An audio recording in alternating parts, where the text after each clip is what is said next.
Okay. Okay, we are live right now. Let me just,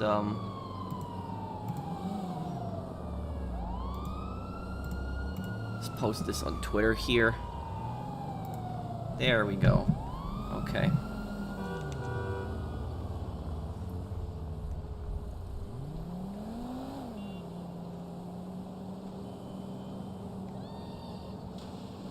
Okay. And how another part of Destroy All Humans also tonight, guys. And, also, be happy to know, guys, that I'm actually working on a GTA 5 top 10 video, another one. Well, GTA Online. I haven't done a GTA Online top 10 video in a long time, and the reason I didn't do that is because there was really nothing for me to cover. But actually, the other day, I actually thought of a new top 5, one that I'd never, top 10, that I'd never done before. And so I have a pretty good idea of what I could do. I don't want to spoil what it's going to be, but it's going to be an interesting one. Okay, let me, here. Okay. Hope everyone's had a good weekend. Let's see. Okay. Yes, I'm on the PS5.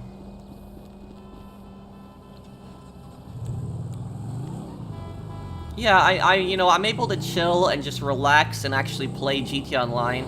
And I don't, and you know, we've been doing GTA Online streams for what, you know, 2 months now. And I haven't done, and before that I hadn't done a GTA Online stream in like a year. And, you know, now I can do a GTA Online stream like every week, and I don't have to worry about people constantly sitting in orbital cannons and facilities and trying to join my session and kill me.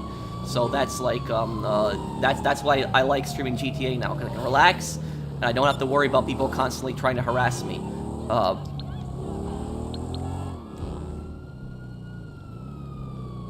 Yeah, and the thing is, though, is, like, you know, I constantly drove cars around in this game, and so I wanted to do something different, so I kind of made my character like a biker character, and I'm able to enjoy the game much more, like, playing a different variety on it now. And also, like, not using, like, all the crazy vehicles, like all the planes and stuff like that, and just actually driving a motorcycle across the map, for me, that's more enjoyable now than, like, you know, some of the other crazy stuff that's in the game. And hello, Soprano. Today's my birthday. Happy birthday, Soprano. How old are you, man?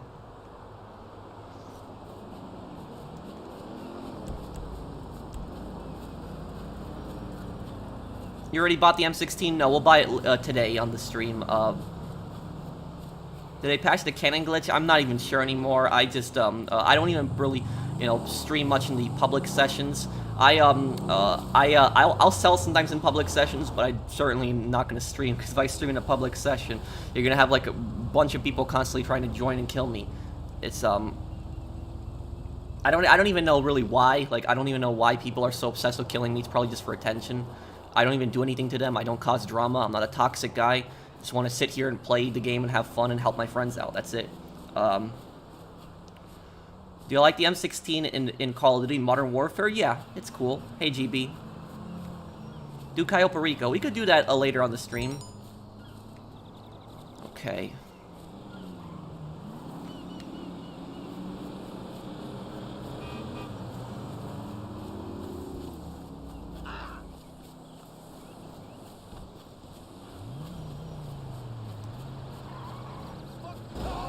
Okay, I'm ready whenever you are.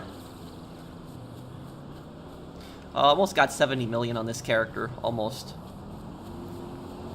I think if I really push myself, I think I could easily hit 100 million by October. So that shouldn't be a problem. Plus, I got a new money guide coming out that I want to make. It's like a really, really good money guide, like really, really good.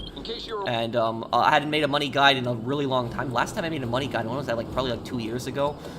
Somewhere around there, but like I have like it's a new money guide, and it's actually like unique. It's a little bit different from my other money guides, and it's like gonna be like a good one, but it's gonna take me a little bit of time to make that. But when I do make it, it's gonna be good.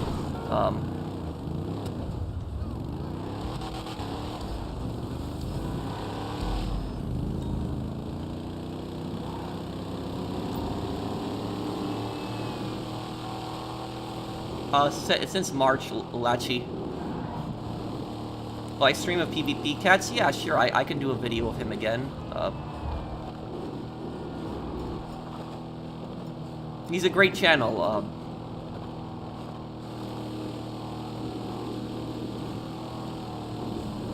What are your thoughts on Jackie Aprile, Jr.? Oh, that guy was an idiot. Yeah. He's just a complete idiot.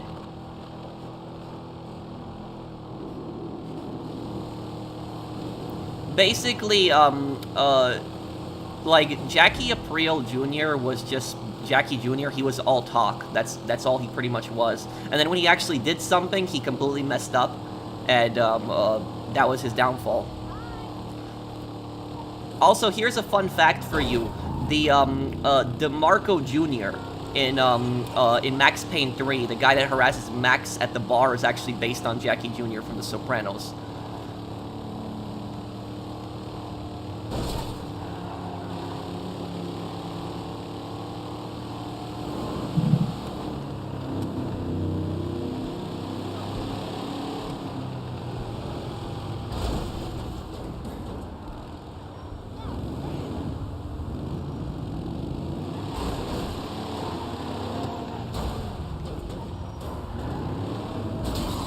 Look, I don't think that Rockstar is gonna give the hacker anything, and the hacker is probably the one that got caught, or one of them. Hey, Mario. But look, if I was Rockstar, I wouldn't give the hacker anything. Nothing. Absolutely nothing.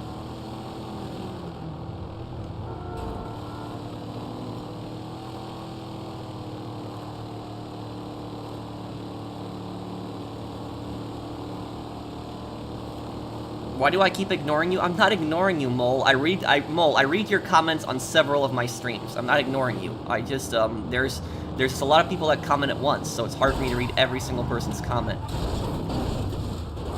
Ah, you know, this is what I don't like about the monster trucks. They're so sensitive.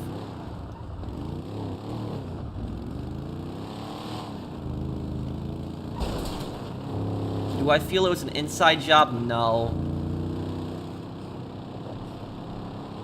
What I'll honestly say about it is that Rockstar probably had some terrible security. I don't know anything about computers, but it's probably something with that. Somebody from the studio possibly clicked on a link or something like that, and that's what might have happened.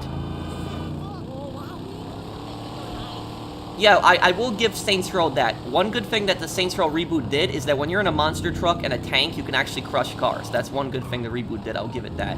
But other parts of it are just really bad.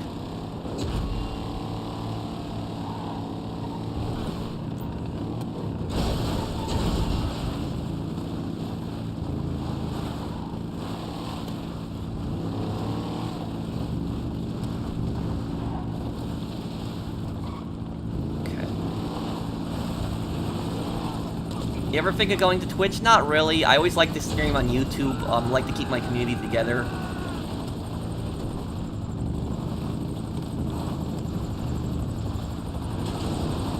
I think it was a weird pattern that you guys chose. I think this pattern is actually better. From over here.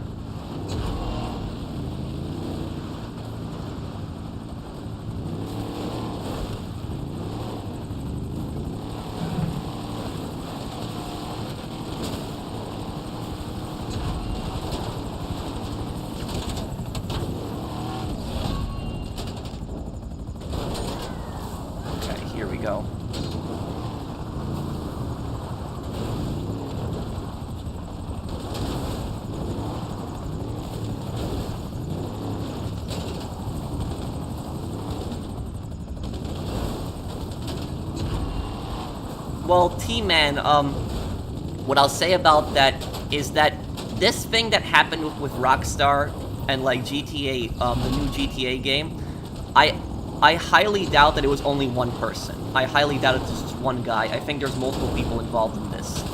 That's what I think. So when people say, you know, they got him, you know, I don't think people realize there's a lot of times people involved in, you know, a plot. I think this hacker had help. I think there was other people involved in this. I don't think this was just one guy. That's just my theory on it.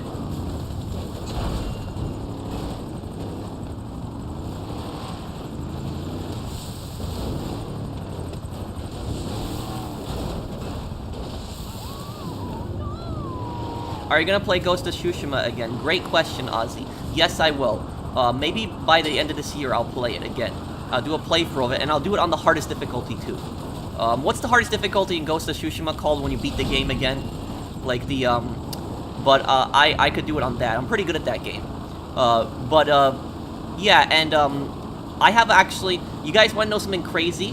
I actually have a lore video on my computer, and that lore video is 2 years old. It's 2 years old. I never uploaded it. And it's, a Ghost of Tsushima lore video. It's a really good one. And it's, like, examining the characters and their personalities in, like, Ghost of Tsushima, like, and then analysis on all of them, and, like, what I think of them. And it was, the reason I never uploaded it was because I accidentally deleted it. Because what happened was the video was actually on my desktop, put it on my desktop, and then one day I deleted all the stuff that was, oh, what just happened? What the?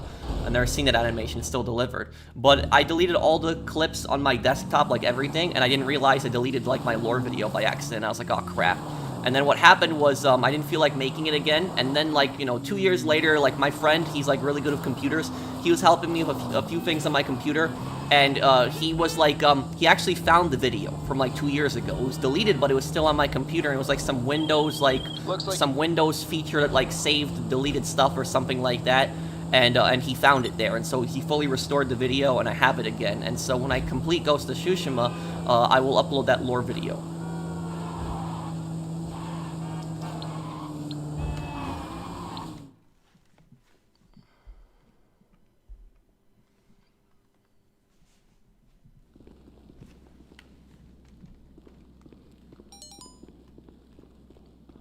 Oh, congratulations, Brandon. Yeah, well, Sosa's a terrible, you know, human being. And, you know, Scarface, you know what Scarface, that movie, actually, like, the Scarface movie does, like, a pretty good, and thank you, hope your day is well, love your content. Well, thank you, thank you for the super chat. Okay. And, you should play Manhunt and maybe Manhunt 3. I don't think they'll ever make a Manhunt 3. And also, I'm just concerned with playing Manhunt on the channel because of YouTube's stupid community guidelines. Maybe I'll play it one day on the channel.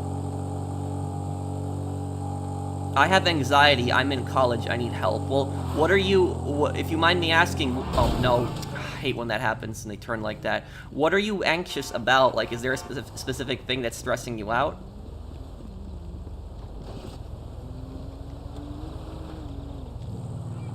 Please let me drive one of the helicopters, guys.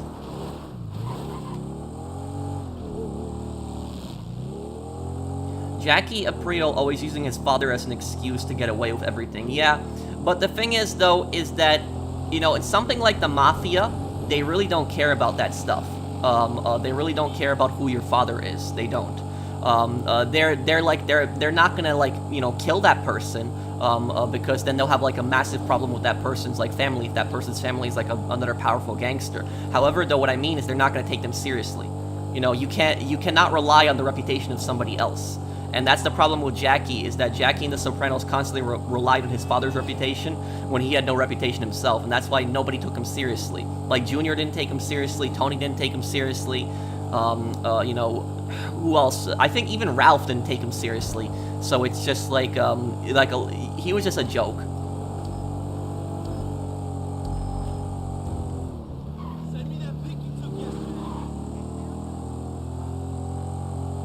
Well, Hexer is Johnny's bike. That's why I made it my favorite bike in this one. Hey, Pro, happy Sunday. You can now buy the M16 from Ammunition if you haven't gotten all the parts yet. I know, I heard about it, Bunny. I'll buy it.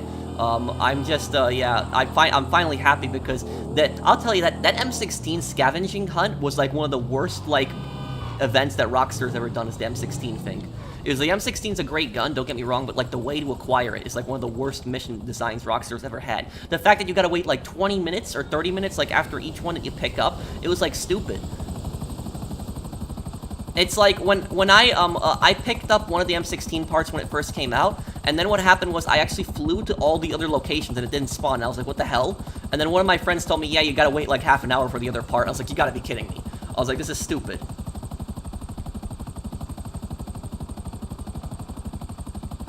I'm at 92 million in the game now. I won the car too, by the way. I made it yellow and sunrise orange, with the ladder being the wheel color too. Oh, congratulations, Mario. I've won a few of the cars in the casino. I remember I won that Tony Montana's car, the like old classic white one. I forget what it's called. Is it the Stafford? I think that's what it's called. I won that car a long time ago in the casino.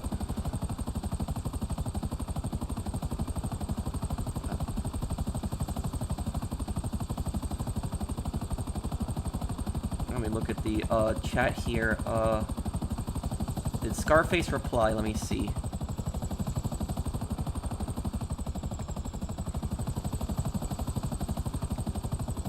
I don't think he did. Keep it up. You're doing so well. Thank you, Tip Dog. Thanks, man.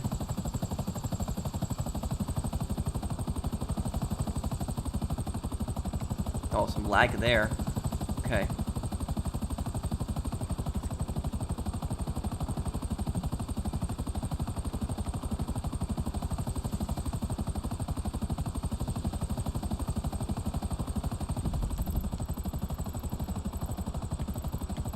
Okay, so you want to try to hit these drops in a pattern.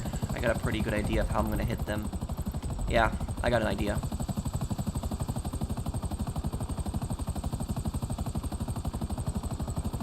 Who's the most evil Sopranos character other than Tony? The most evil character in the Sopranos? The worst one?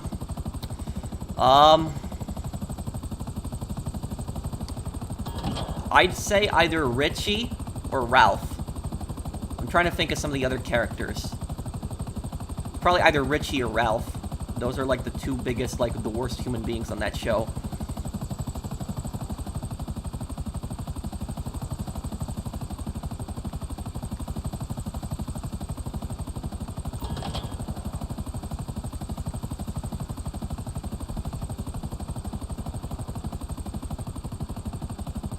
Oh, what do you mean?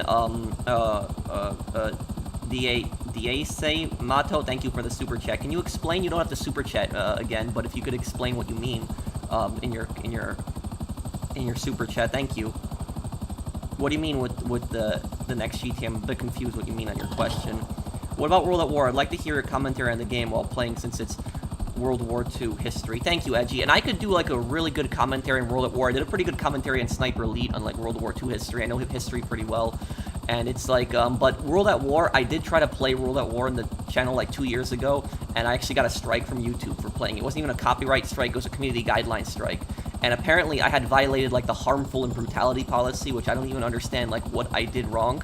But according to YouTube, I somehow violated that policy, and so they gave me like a strike, and they wouldn't explain to me what rule I broke. And so I ended the World at War playthrough after that, because I was like, if I play this game, it's like, what if they get striked again?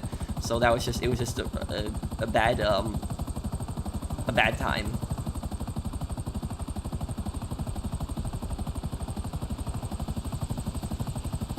Hope you're doing well tonight, Pro. I am, Josh. Hope you're doing well as well. Thanks, man.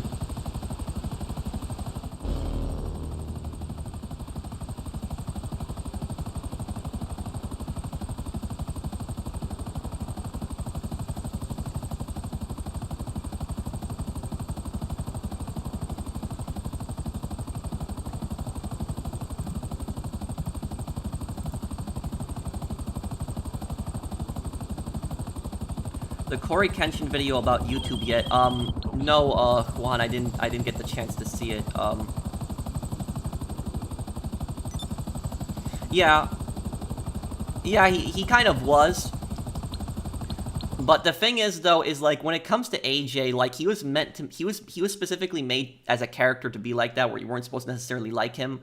What I'll say about, like, you know, AJ and the Sopranos, I kind of felt bad with him with, like, the whole Blanca thing, and I kind of actually did feel bad for him over that. I have this, weird pilot helmet on still, yeah.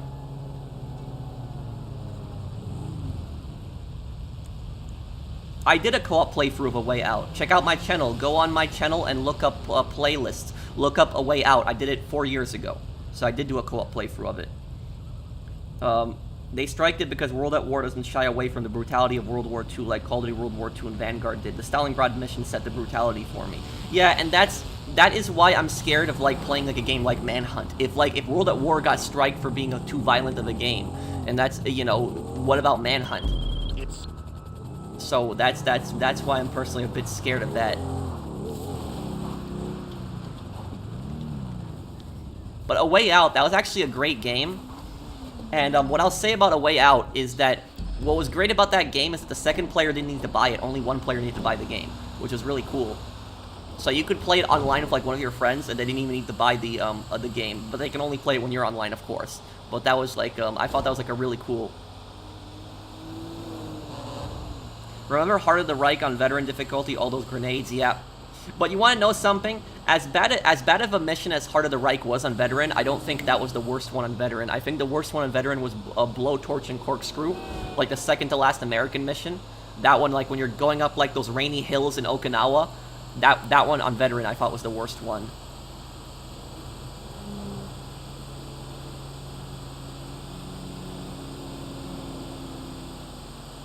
I'll play Sopranos Road to Respect, and I'll make so many Sopranos jokes when I play that game.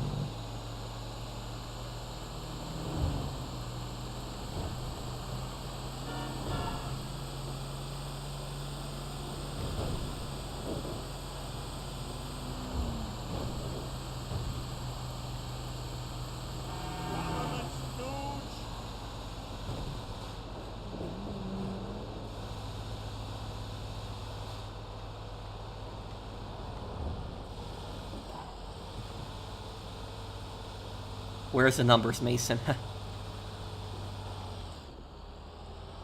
Okay, got a mile and a half here.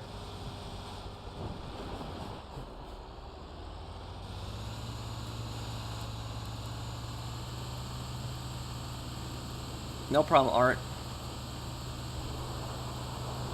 I could do Black Ops 1 one day again. I want to wait a little bit, before I do a Black Ops 1 playthrough again, because it's probably wait until 2 years have passed since my last playthrough of it.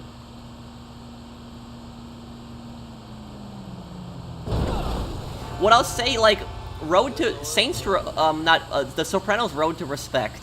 That game is like it's such a strange game, and the reason it's such a strange game is because it's like a bad and good game at the same time. And, like, the combat in the Sopranos game is, like, terrible. It's just terrible. But the dialogue is really good. The voice acting is really good in that. The story is pretty good, too. Also, it has some RPG gameplay to it, where you can choose what to say. And it had the original cast. The original cast of the Sopranos characters actually did the voices for them. So that's, Do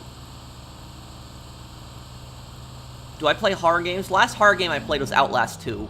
Well, actually, no, not Outlast 2. Probably actually House of Ashes. Yeah, House of Ashes. That was probably the last horror game I played. I'd like to see you play Red Dead Redemption 1. I will one day, Edgy. Thank you, Alex. I think you'll be fine if you played Manhunt. It's just in-game violence and doesn't show in real-life footage like World at War. Still dumb that you got a strike, though. Thank you, Alex. Yeah, and the thing is, YouTube never explained to me exactly what caused the strike in the World at War video. Like, they refused to explain it to me. And they just kept sending me the rules. And that was just, like, in links. And that was just ridiculous. And it pissed me off because other YouTubers played that exact same mission and had no issues.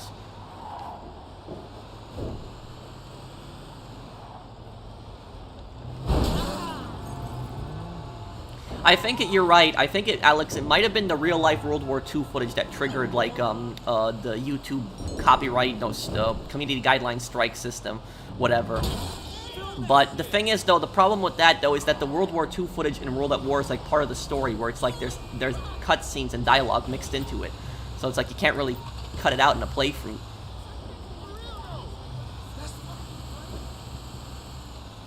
Hey, Professional, your Red Dead Online documentary is really well documented. Keep up with great, interesting topics. Thank you so much, VHM Productions. I do really appreciate it. Thanks, man. You're awesome.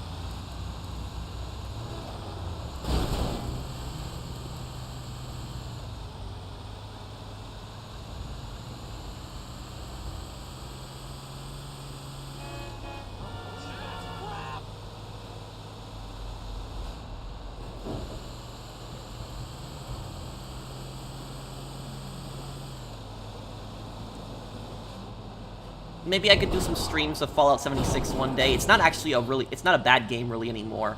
It's been changed a lot. You know what I'd really like? I'd really like the option to play as like a super mutant in like Fallout 76 or play as like a ghoul. I'd really would like that option. They should really add that in.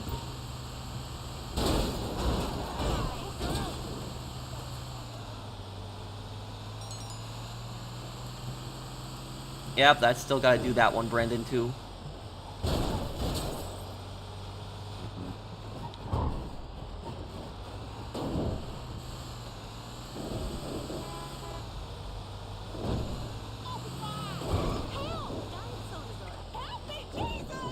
I actually know the Fallout lore pretty well, so I could just, you know, talk about that while I, you know, do a playthrough of it one day. My favorite one is Fallout 3, though.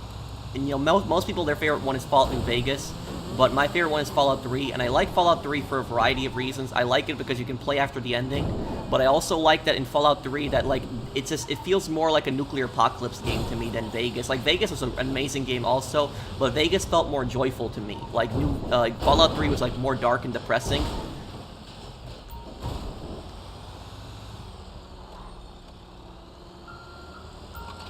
Well, thank you for the super chat, Edgy, but, yeah, I just always liked Fallout 3 the most.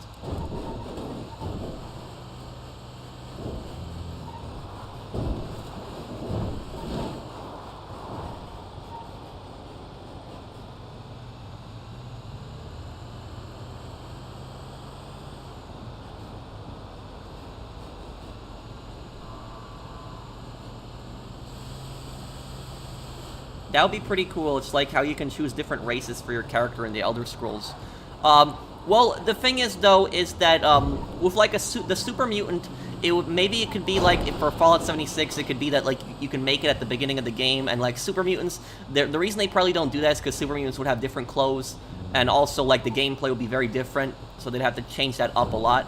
But I wouldn't mind that.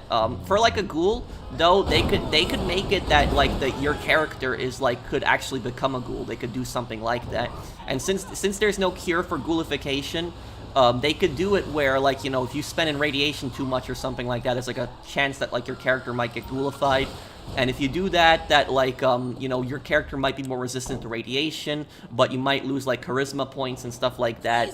But the moment that you die, like, you come back as, like, a human again when you respawn. So they, you know, they could do something like that. I could see that. That would be, like, an interesting mechanic.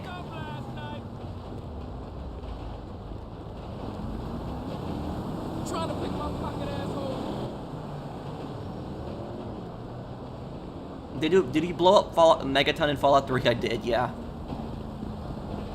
Thank you, Wolf Gang, for the super chat. No, I never watched the Obi-Wan show. Where do you consider yourself on the YouTuber list? What do you mean by that? What's the YouTuber list? Ghoul in Fallout 3, like the Fallout ghouls. It's like a person that's experienced, like, it's a ghoul is like a person in the Fallout universe that has like suffered from radiation, and so it's changed their face.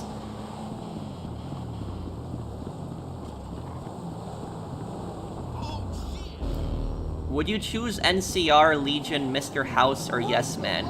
I would definitely not choose the Legion.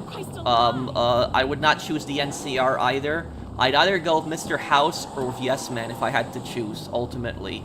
And my reasoning for that is the Legion is obvious why I don't want to go with them. You know, the brutality of the Legion.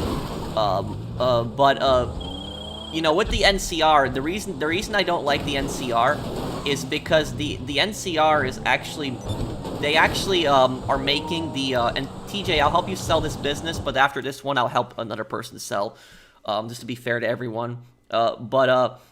Basically, the reason I don't like the NCR is because the NCR is actually, ironically, doing the same mistakes that Ancient Rome made. And Caesar's Legion is actually not making the same mistakes that Ancient Rome made. But what I'm talking about is that what the biggest mistake that Ancient Rome made, at least in terms of, like, conquests and, like, conquerings, the biggest mistake they made is they conquered land, but they didn't secure it. That was the thing about the Roman Empire. And what I mean by that is there's a big difference between conquering and like securing a land, because if you conquer it, you'll like take it over and that land is technically part of your country or empire. But if the land is not secured, then like there's, you know, bandits and like other like, you know, resistance and like stuff like that in those areas. And so that's what ancient Rome did. What a lot of people don't realize, they look at a map of ancient Rome and they say, wow, the ancient Rome took like a lot of land. But they don't realize that a lot of that land that ancient Rome took was not fully secured. There was like uprisings and there was like bandits and like there was also like resistance groups against the Romans in those territories. And so the Romans, instead of securing each territory, like they would conquer a territory instead of securing it, they would just move on to the next territory and just try to conquer and conquer. And so that's like a major problem. If you can't secure the land that you take, that creates a massive problem for your empire, because then you're not able to collect taxes, and you also have other like logistics problems when you try to move through that area. And that's like what Rome did. Like Rome was never able to take Germania because of just all the resistance in that area. Like they kept constantly going on conquering sprees. And also, when Rome had economic problems, when they were like going into they had like, you know, their economy was going down the toilet, they still went on a conquering spree. Like they didn't stop the military conquest at all. They didn't take a break from it. They kept spending so much in the military, and they just kept trying to conquer more land, even when their economy was falling apart. And that's what ultimately killed Rome. But if you look at it in Fallout New Vegas, though, Caesar's Legion is actually not making that same mistake. Caesar's Legion has actually conquered and secured all the land they're taking. I'm not defending Caesar's Legion. I'm not saying they're a good faction. What I'm saying is that they have actually taken and secured the land that they've taken. Because if you actually listen to a lot of the people that actually lived in NCR lands, like if you talk to Caesar's Legion lands, like Raoul lived under the Legion, and that trader also is like operated under like Legion territory, and they basically tell you that under Legion territory it's generally safe, that there's like no raiders or there's no fiends, like there's no super mutants, there's no like crazy mutant monsters or anything like that. And the reason is because the Legion cleared everything out. They killed all the threats in that area.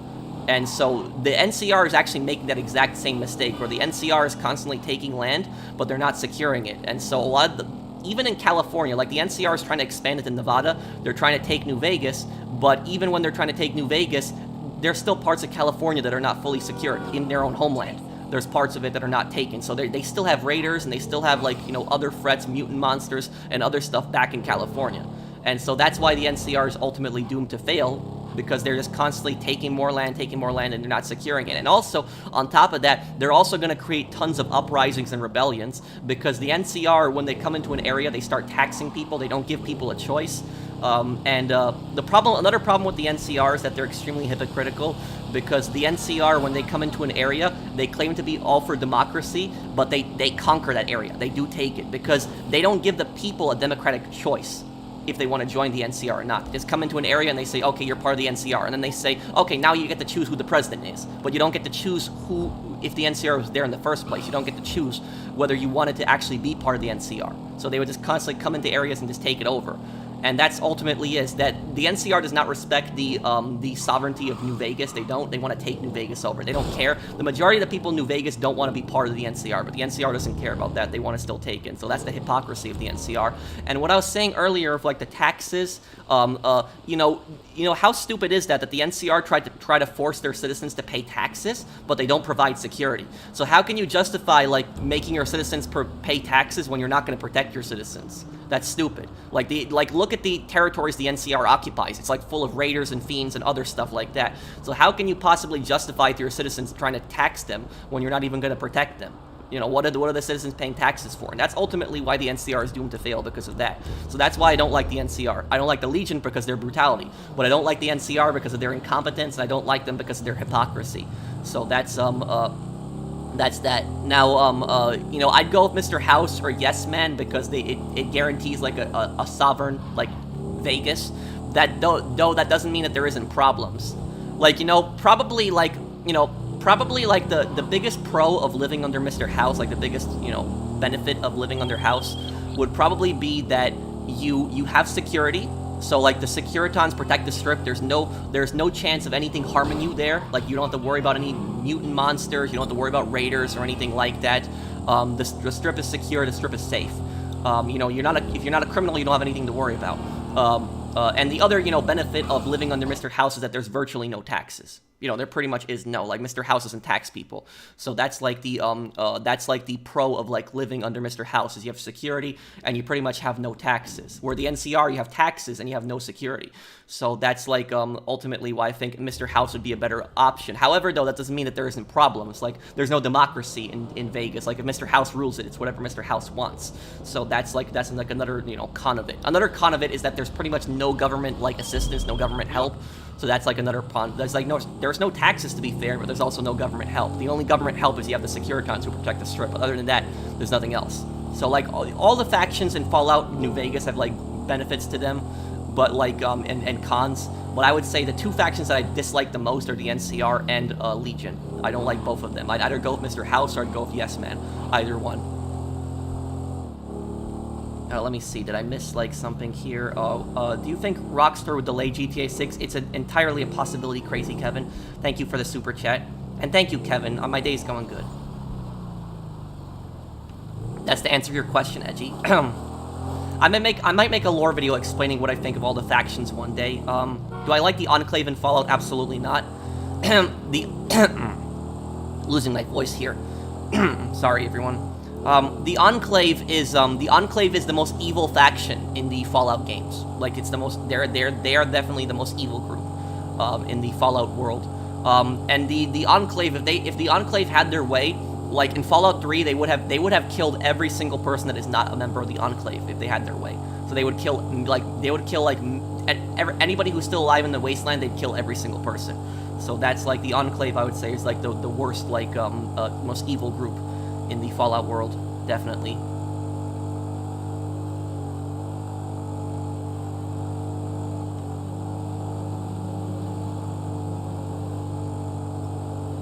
Okay, let's get into that boat here. Got a 2-mile drive. I'm impressed that you could give such a long answer to a question regarding the NCR versus Legion debate. Well, thank you. Like I said, I know the Fallout lore pretty well, so I could talk about this, like, a decent amount. I played the Fallout games a lot when I was a teenager. Like, I spent so much time playing them. The Enclaves are fascist. The Enclave are fascists. They pretty much are. They believe that they're better than everyone else, and they believe that they're superior than everyone else in the Wasteland, and they would try to kill everybody else. So that's, like, the Enclave are pretty much fascist. They are. Play the entire Assassin's Creed. I could do that one day. I played Assassin's Creed 1. Pro, how tall are you? About 6 feet. What's sad in Fallout New Vegas is NCR troopers think they are there to help. Yep. And that's it. New Vegas has never been part of the NCR, and if they don't want to be part of the NCR, you know, the NCR really has no right to take them over. The people of New Vegas are living just fine without the NCR.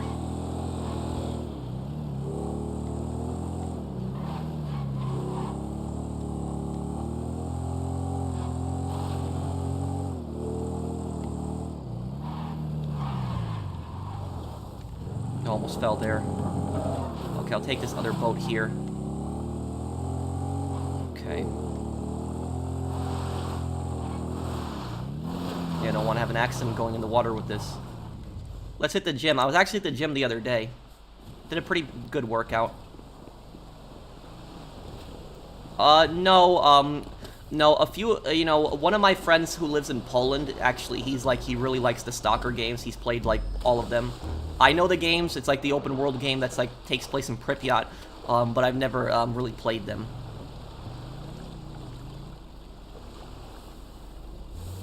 There should be a Fallout that covers the Sino-US war. And that's, well, they had the Fallout 3 Operation Anchorage that kind of covered that. But what I'll tell you is that I think Fallout 4 had, like, a massive missed opportunity with that.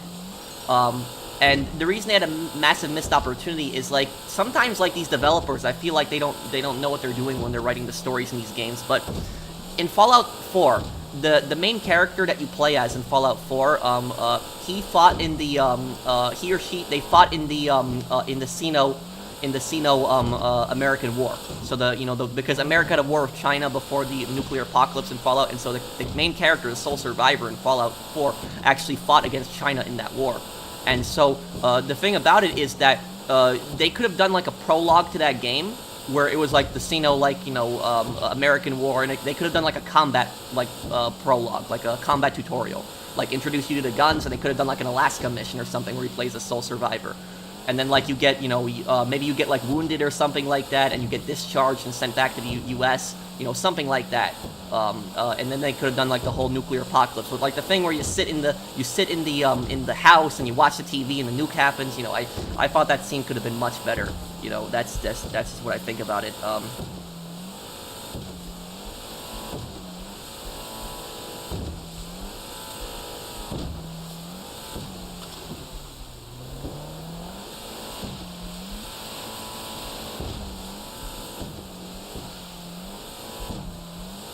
And you know what I've always wondered? I've always wondered if, like, because the Enclave are the remnants of the U.S. government. I've always wondered if in the Fallout world that the Chinese government survived. I'm sure they also did survive. I'm sure they planned for the nuclear apocalypse as well. So I'm really curious if there's any remnant of the Chinese government in the Fallout world. The Chinese remnants, by the way, don't count because they're just basically spies that were just trapped in the U.S. after the nuclear apocalypse. But I'm talking about the actual government of China.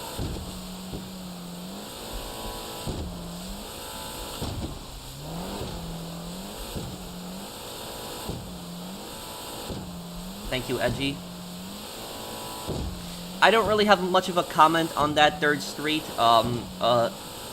I will say that I think that it should be ultimately decided by the people. I think the people should probably decide on that in a vote. Pro, is the NCR corrupt in Fallout? Parts of the NCR are corrupt. The NCR as a whole, I wouldn't say is corrupt, but parts of it are definitely corrupt. Do I like the Institute in Fallout 4? No, I hate the Institute. Because the Institute are, the Institute are like scumbags when you think about it. Because, and I don't think Fallout 4 ever covered what happened to all the missing people. I don't think they ever did they? Because the Institute constantly, like, kidnaps people and replaces them with synths. But I don't think they ever explained what happened to the kidnapped people, even when you joined the Institute. I don't think they ever explained that. I think they're obviously dead, but, like, they did not explain, like, that whole part of the story. I felt like that was a plot hole. But, the reason I hate the Institute is because the Institute is just, it's all about just hoarding technology, and whenever they have, like, the Institute talks about how they're, like, they act like they're the last hope for mankind. They act like they're the last hope for humankind and everything like that, but then they hoard all this technology and have all these, like, medical and scientific advancements, and they don't help anyone. They just hoard it all for themselves. Like, what's the point? It's like, whenever the Institute develops something, it's only for the benefit of the Institute, nothing else. And so that's ultimately why I can't stand the Institute. It's just, all they do is they care about themselves. They could care less about the people in the Wasteland. They don't care at all. And not only that, they try to control and manipulate the people in the Wasteland also. So the Institute are just, a terrible faction.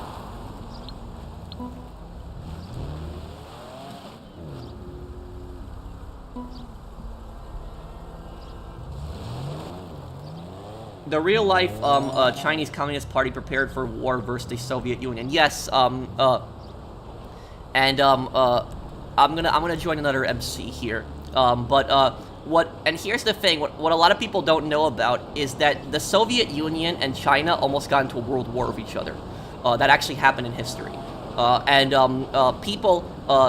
People think that, like, people are surprised to hear that. They're like, what, the Soviet Union and China in a world war? Like, they would think that it was like the US and, like, the Soviet Union during the Cold War.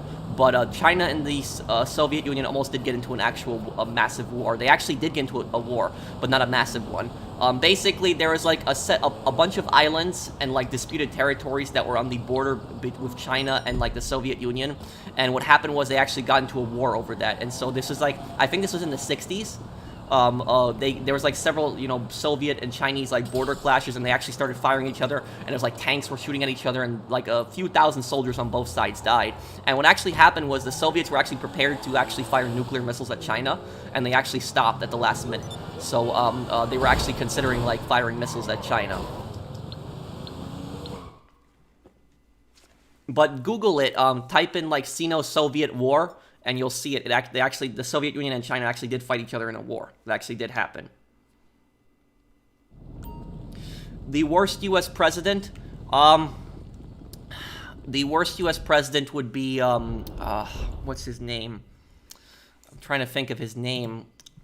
Damn, I know exactly the worst U.S. president.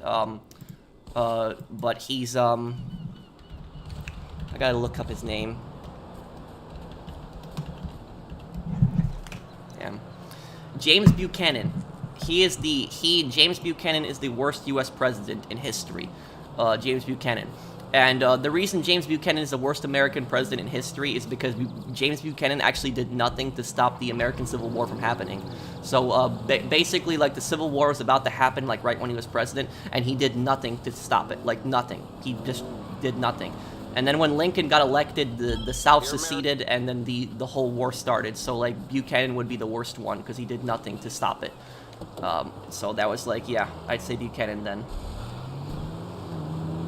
And also, like, yeah. And also, Buchanan, like, a lot of people, like, when the American Civil War was happening, like, a lot of, like, even if a year or two before it, like, people knew that, like, that the South was possibly going to secede. Like, a lot of people felt that. And so the South started building up, like, an army, and the North actually did not. The North actually did not build up an army at the time. When the South was constantly building up its forces, the North was actually not building up its forces. And so Buchanan made a massive mistake that he did not actually build up the U.S. military. And then when the Civil War happened, like, the first few years of the Civil War, the Union was getting destroyed in the first few years of the Civil War, and they had some pretty bad generals. And then, you know, when Lincoln came to office, he had, like, a huge mess on his hands because Buchanan messed up so bad. So that was, like, I'd say Buchanan was the worst one. Also, another terrible president in history is Herbert Hoover. He was another really bad guy, a really bad president. Herbert Hoover was during the Great Depression. The reason he was such a bad president is because he did nothing during the Great Depression, like nothing. Like, the economy was completely collapsed, like, it was terrible, and he did nothing. Basically, like, Hoover's, like, whole approach was every single time something was bad with the economy, he just said, oh, you know, don't worry, the economy is eventually going to correct itself. That was his whole attitude to it. And the only really good thing that I can think of that Hoover did is he built the Hoover Dam. But when he built the Hoover Dam, he constantly paraded himself around that, and he said, look, I built the Hoover Dam. Like, you know, stuff like, but he wasn't, that was like, you know, that's just only one accomplishment. And the reason, like, those little shanty towns during the Great Depression were actually called Hoovervilles, because people blamed Hoover for the economic problems. That's why Roosevelt won the election so easily, because Hoover was just a really bad president. Hoover was a decent president when it came to foreign policy. Like Hoover wanted to, like, help, like, Hoover wanted to help Great Britain, like, earlier in the war during World War II, so he was decent for, like, foreign policy, but he wasn't, like, he was not good at, like, domestically at home. Hoover also did help, like, a lot of people in Finland when they were, like, getting invaded by the Soviet Union. So he did help refugees and stuff like that, but he wasn't like good domestically. He was just not a good president overall. Have I ever watched the John Wick movies? And modern presidents, I'm not going to comment on modern presidents because I don't talk politics. But this is a gaming channel, but I can talk, like, historical presidents.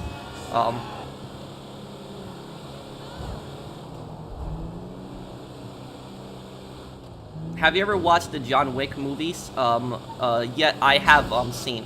I have seen the first one I saw. I never saw the second one. Thank you, Eclipse Nova. Oh yeah, Woodrow Wilson was another really controversial president.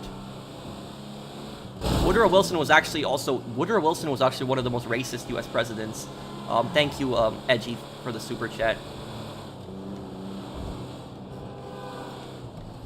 Yeah, well, that's you know, that's another part of history as well, Mario.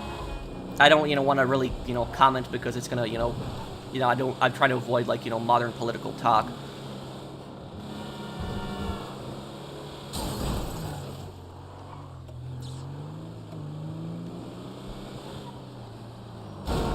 Can't stay for long. Love your videos. Thank you, gamer.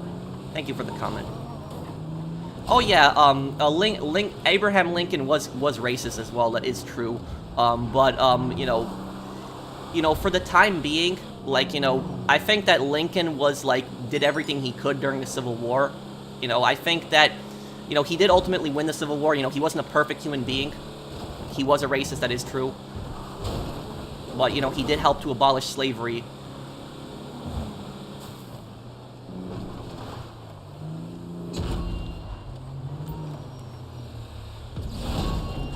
Will I watch the World Cup? Possibly, yes. You mean like soccer, right? The Legion in Fallout New Vegas is just brutal. It's just a, you know,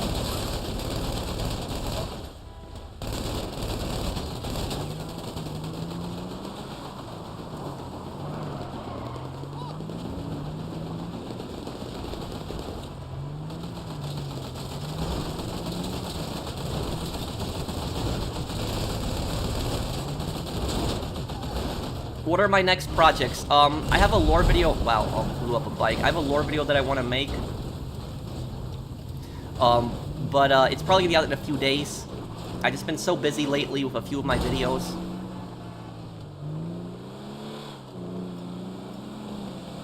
I don't like this this mission though.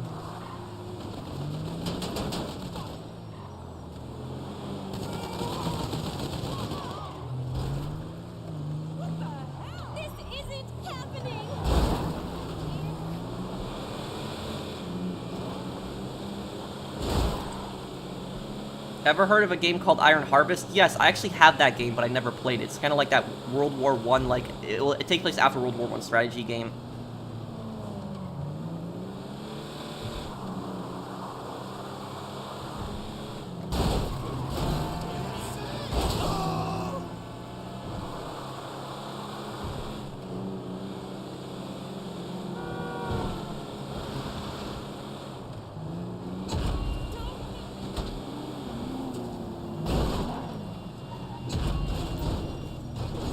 Well, they're both really horrible human beings, both of them.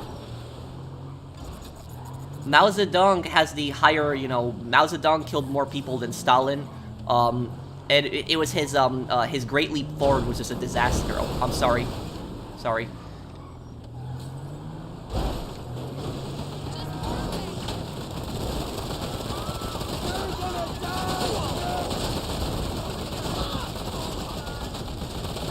The Red Dead documentary is amazing. Ignore the hate. Thank you, Joseph.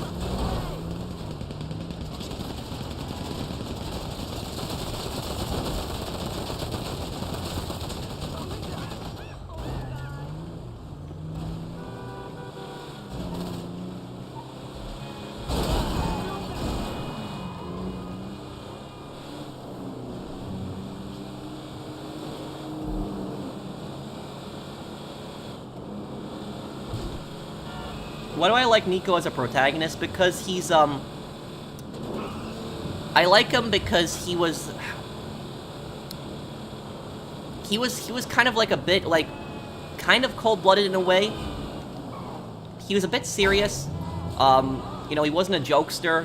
He also had, like, a really interesting backstory.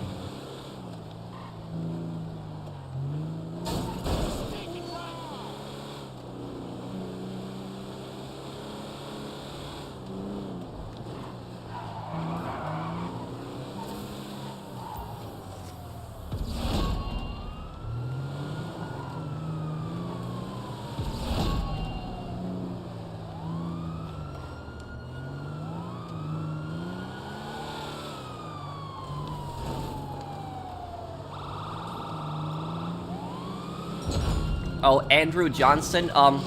Andrew Johnson was like a terrible president. Yeah, he was, you know, he was a really, really bad president. But, the thing is, though, is that Andrew Johnson was, you know, pretty racist guy. And about Andrew Johnson is, when Lincoln was assassinated because Andrew Johnson was his vice president, like, a lot of people in the South were celebrating that Andrew Johnson was gonna be the new president, because Andrew Johnson was from Tennessee, I believe, so he was a Southerner. But the thing about Andrew Johnson is that Andrew Johnson, even though he came from the South, Andrew Johnson hated, like, a lot of, he hated a lot of the rich people in the South, because he was bullied a lot by a lot of the rich people when he was growing up. and so he despised a lot of them. And Andrew Johnson was also going to make like the South, like he wanted to make the South suffer a lot when he was during Reconstruction. He was not, you know, Lincoln was going to rebuild the South, but Andrew Johnson, you know, had a whole different, like, I think Lincoln would have handled it much better if Lincoln had lived a little bit longer. Like, Reconstruction would have been handled much better if Lincoln had been alive longer. But it was just a tragedy that Lincoln had gotten killed by John Wilkes Booth. It just put the country into even more chaos. The Civil War just ended and the president got assassinated.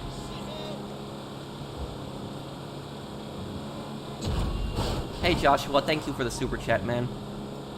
Why didn't Joey Leone appear in Liberty City Stories? I don't know, that's a good question. Maybe they couldn't get a hold of the actor. You'd think he would make an appearance.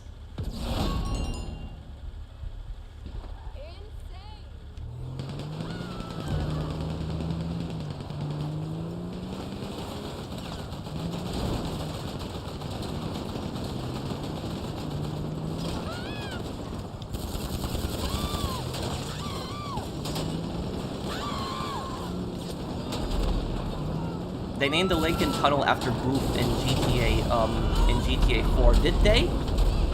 Is it actually named after John Wilkes Booth? I don't know.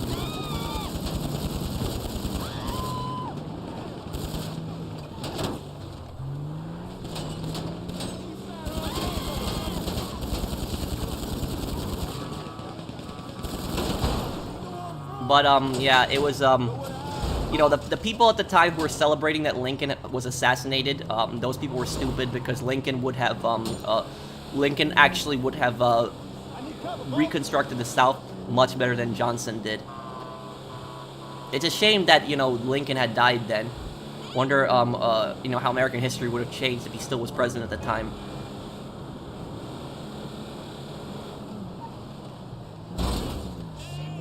What I think is more tragic, World War I or World War II? World War II. World War II is the worst, you know, war in human history. Like 60 million people died in that conflict. It's like at the end of World at War, you actually have like a page that actually says, you know, 60 million people died. It was the most devastating conflict in human history. And that's like, this is, you know, that part of like the ending of World at War is like the part that almost made me cry. Always in like a game. I never cried in a game, but that part almost made me cry because it's just disturbing knowing that this conflict had actually happened.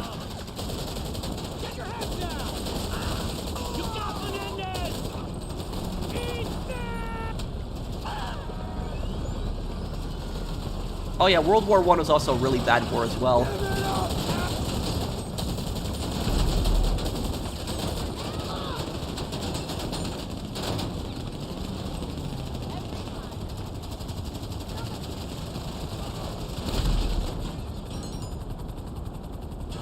Thank you, Joshua. Hey, Pro, if you had to put trust in one, who would it be? Micah Bell or Dmitry Raskolov? It's a lose-lose situation. Just want to know, who would you pick if you had to? Well, to answer your question, Zombie, I would have to know about who am I? Like, who am I in that situation? Am I like Arthur or Nico? And you don't have to super chat me, again. I'll just look for your comment. But like in that situation, am I either Arthur or Nico, or am I like Dutch or Mikhail? Like, because if I was Faustin, I would have had Dmitry killed, if I was Faustin. That was it. If I was, you know, if I was either Arthur or Nico, who would I rather have to deal with? You know, Dmitry or Micah? God, it's such a hard decision to make. They're both gonna screw you over.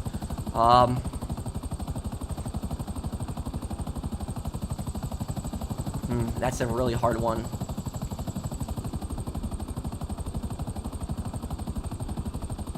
Yeah, I don't know. I don't really know who I would rather deal with, Micah or Dmitry.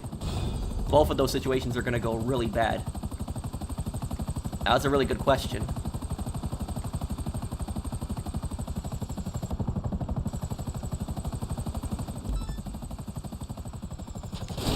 Oh, damn.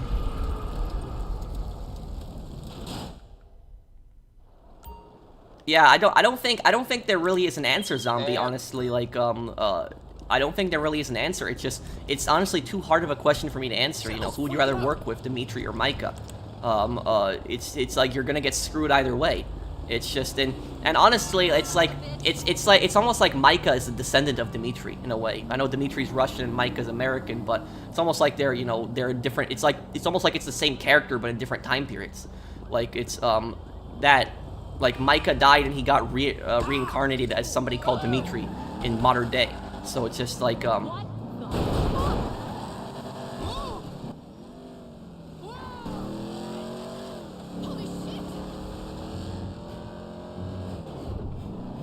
I played Fallout 4, I did Quincy.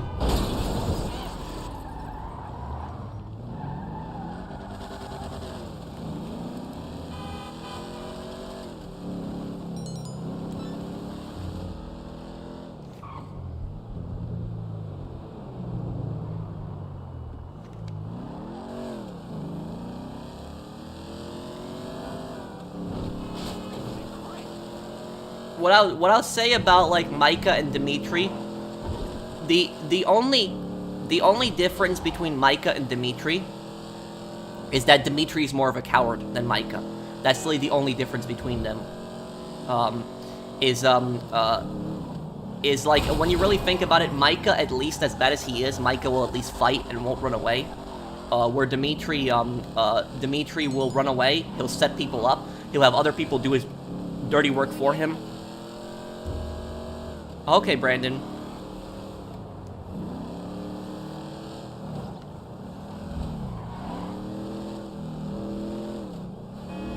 Yes, Dmitri begs for his life. And if you notice, do you notice when you kill Micah at the end of like Red Dead Redemption 2, like Micah doesn't beg. If you notice that, he kind of just accepts his death. Like Micah just actually laughs at it. Like even if Micah somehow managed to kill John in that situation, he was not going to survive. Like you saw the way he got shot by Dutch, he was just on adrenaline at that point. He was going to die. He was going to die. Micah's last goal in that moment, he knew he was going to die, but his last goal in that moment was to kill John. That was his last goal he wanted to do before he died. He wanted to kill John, to make sure that John didn't beat him. That was it. He knew he was going to die, but he wanted to take John down with him. And so that was the thing about Micah, is that Micah, you know, accepted his death, where it was like Dmitri was just going to beg. So that was like the, Thank you, Bradley, for subscribing. Whose CEO am I in? Can you invite me to your next business?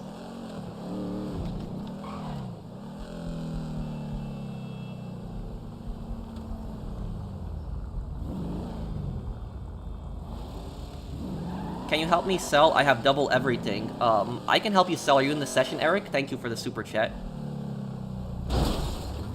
My grandfather was in the Navy in World War II. I think he was in Okinawa. He killed a Japanese soldier who climbed on the ship. He recently passed, but he still has the knife. Well, you're, thank you for the super chat, Gaiman. And your grandfather probably went through a lot of stuff, during the war. Yeah, that was just, you know, the Pacific Theater was like a really brutal theater to fight in. Thank you for the super chat.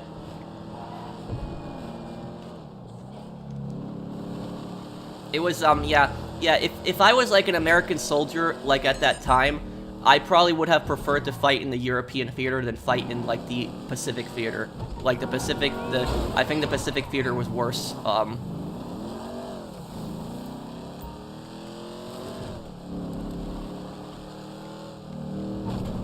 What I think was worse about the Pacific Theater than the fighting in the European theater is, it was that in the Pacific Theater, the climate is just, you know, horrible, like very tropical, very hot, like it's just, but also about it is that even though the Germans were more advanced, what the, nothing spawning here. The Germans were more advanced than the Japanese, definitely, you know, in technology. However, though, there was a big difference between fighting the Japanese and the Germans, especially at the end of the war. And that was that by 1945, when, like, Germany was about to collapse in, like, its last few months, Like, the average German soldier at that point knew that they were going to lose. They knew they had no chance of winning. The only people that actually believed that Germany was still going to win that conflict were, like, you know, the SS fanatics, like, you know, the SS scumbags. Like, you had the people that were, like, the most devoted to the Nazi regime. Those were, like, the people that only actually believed they could still win. Like, the average German at that point knew that they were going to lose. And so what happened is, in the last few months of the war, like, the tons of, like, Germans were surrendering. Like, they were just giving up. Like, they didn't want to fight anymore.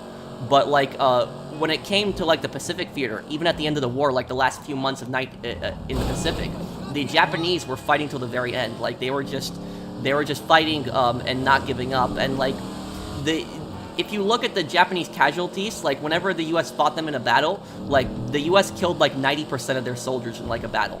It was, like, 90% something, because the Japanese did not want to surrender. They just kept fighting until the last man. The only Japanese that typically survived, like, a battle with the U.S. were Japanese that were wounded. They were shot or hurt during the battle, and then they were found by the U.S. Those are typically the Japanese that survived. Some Japanese did surrender, but it was very rare. Most fought till the end, and that's why I think it was, you know, much worse fighting in the Pacific than in the European theater, at least at the end of the war, because of that. Because you were fighting an enemy that did not want to give up no matter what. Even when they knew that they were going to lose, they still were not going to give up. They were going to fight till the very last man. That's what, you know, the scariest thing about fighting in the Pacific was. And your grandfather, you know, probably has some, you know, horror stories that he had gaming. Thank you for the super chat.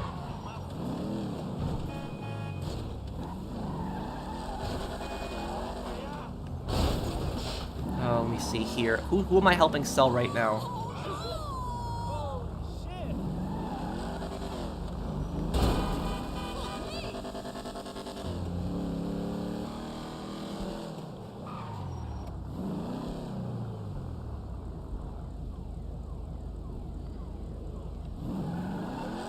Okay, I'm just waiting for an invite to the next, How's your day going, and how are you doing? How do you cut your hair when you were used to cut your hair? Are you going to do any new games? Oh, I just, you know, typically give myself a buzz cut. It's pretty easy to do. That's just typically what I do. I don't like longer hair. The thing about this is, I like, I love having long hair on characters in video games when I play, but I hate long hair in real life. In real life, I just like short hair. So I like having long hair on characters in games, but I hate long hair in real life.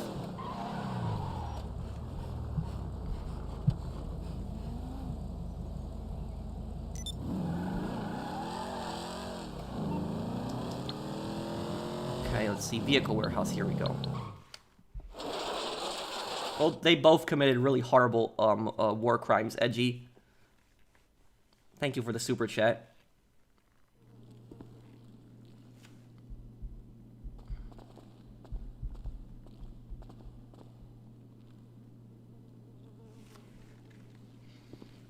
Okay, well, let's deliver this here. Well, thank you for the super chat, Mario. And that's why, you know, when we look at like presidents and we look at people in human history, you have to look at them from like all sides, everything, because, like, you know, George Washington and like Thomas Jefferson, like, for instance, like, you know, these guys, they were flawed people. Like, you know, they weren't perfect people. They did some bad things as well, but they did also help found this country. And without people like Thomas Jefferson and like George Washington, we wouldn't have a country today. So I think that it's important when you look at these figures from history, I think it's important that you look at them from like all sides. That you don't look at them as just being, you don't look at them as being like pure evil, and you don't look at them as being like the most heroic, like best people ever either. I think you should look at the good things they did, and then also examine the bad things that they did. That's my view on it.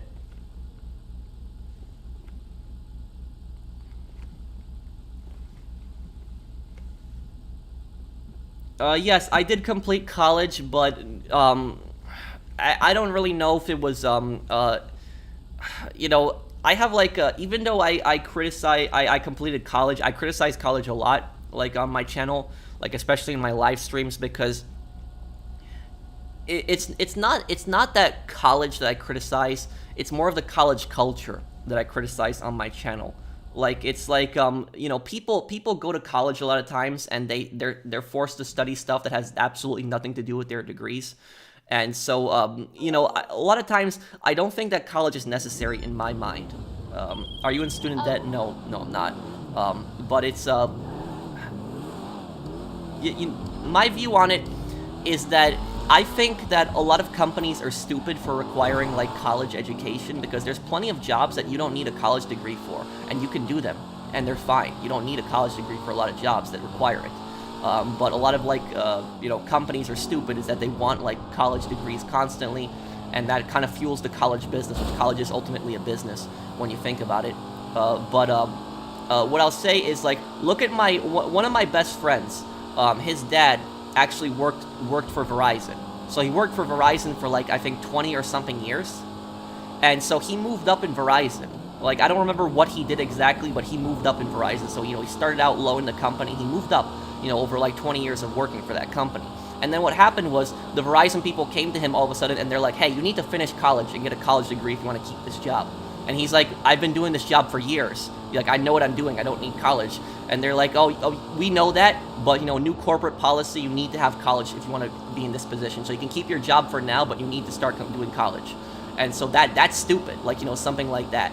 Like, you know, the guy's been at his job for 20 or so years. He knows exactly what he's doing. He hasn't had any problems, been a star employee, and then all of a sudden just telling him that he needs to have college. Now, that's just stupid.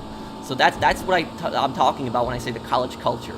It's like, you know, constantly trying to require people to have college when they don't need college a lot of times. I'm not saying college is completely useless. Like, you need college if you want to be like a doctor or a lawyer or like, you know, some certain other fields. Sure, you need college, you need education. But there's a lot of other jobs that you don't need college for. And I don't understand why the requirement for college is there. There's even some places that won't hire a cashier if they don't have a college degree. That's just stupid. You need college to be a cashier? That's just dumb. So that's just yeah, that's what I'll say about it. But, you know, the guy that was asking me before about college, don't let college dictate your life. That's just what I'll say about it. If you want to go to college and you want to, you know, study and, you know, graduate in something you find helpful, you know, go ahead. You know, that's fine. But, like, don't think that you need college, like, you know, to be successful in life, because I don't believe that. Like, you know, I was fed, like, a lot of nonsense when I was growing up. When I was growing up as, like, a kid, I was constantly told by people that if you didn't go to college, you were setting yourself up for failure, and they made it seem like the people that didn't go to college were stupid or something. That's what a lot of people, when I was growing up, people made it seem like that, and they still do it. So it's just not yeah.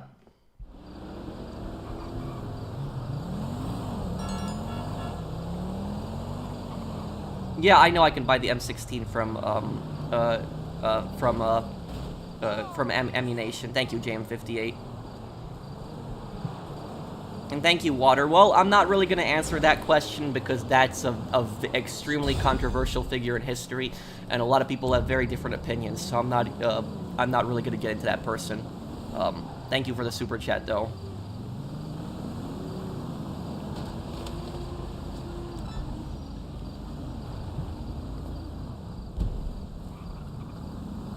I'm gonna fucking lose it! Come on! Hurry up! That's going on. Yeah, anybody can join my session, Zombie.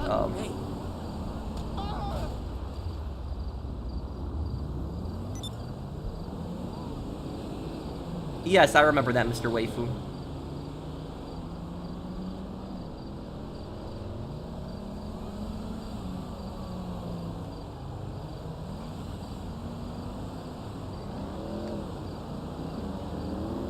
I'm in college here, and I met more idiots than in any entry-level jobs. Yeah, you know, just and this is the problem is education does not equal smarts. That's the thing though, is somebody could be educated and could be a total idiot. So like people think that, I don't know why people think that education somehow equals somebody being smart. It doesn't.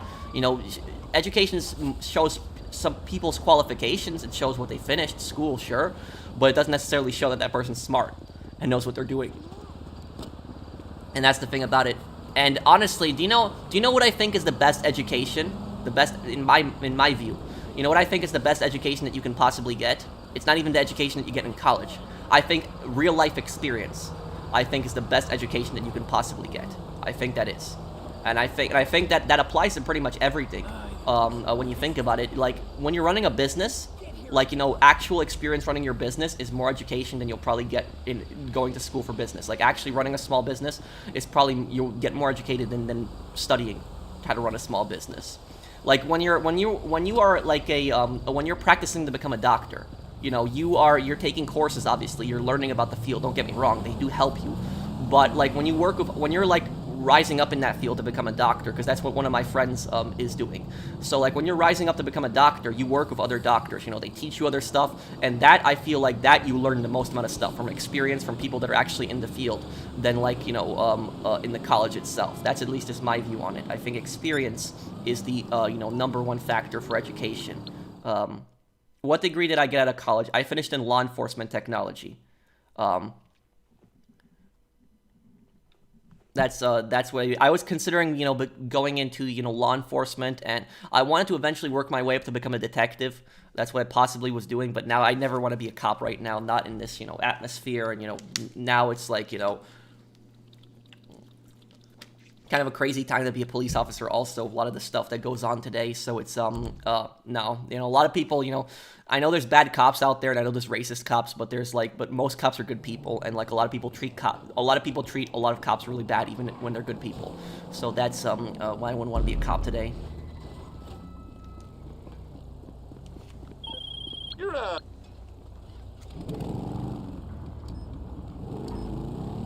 Who is a historical figure that's respected but was actually a terrible person? I'd have to think hard on that one.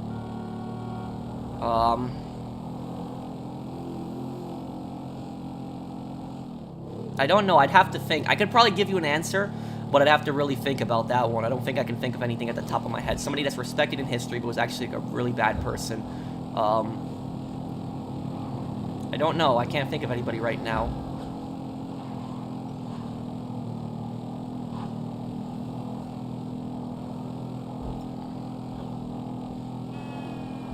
Well, I would disagree with Gorbachev. Gorbachev is a controversial figure, but I wouldn't say that Gorbachev was a terrible person. You know, he did bad things, but he wasn't, like, he did help end the Cold War also.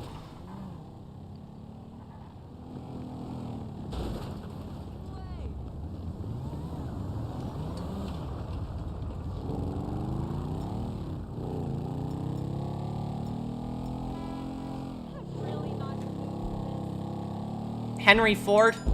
Yeah, I could see that. Oh yeah, I would see that. But no, I know the figure for you. I know the perfect answer to your question now. A person that is considered like a good person in history, that's admired in history, was actually a really bad person. Andrew Carnegie. That's who I can tell you. Andrew Carnegie. Because I was thinking of the industrialists when you mentioned Ford, and Ford was also not a decent person.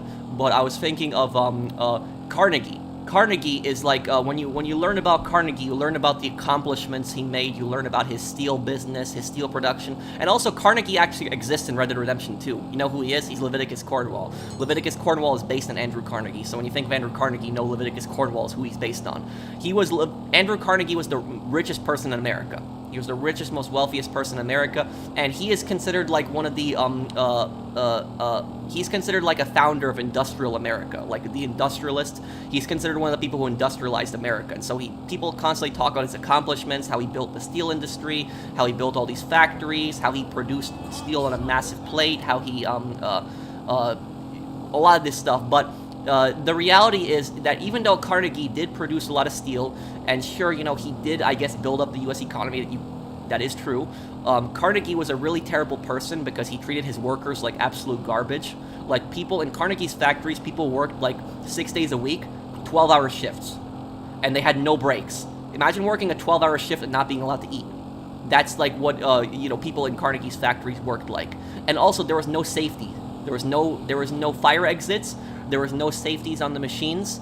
There was, he was a very ruthless businessman. Like, he was not a nice person at all.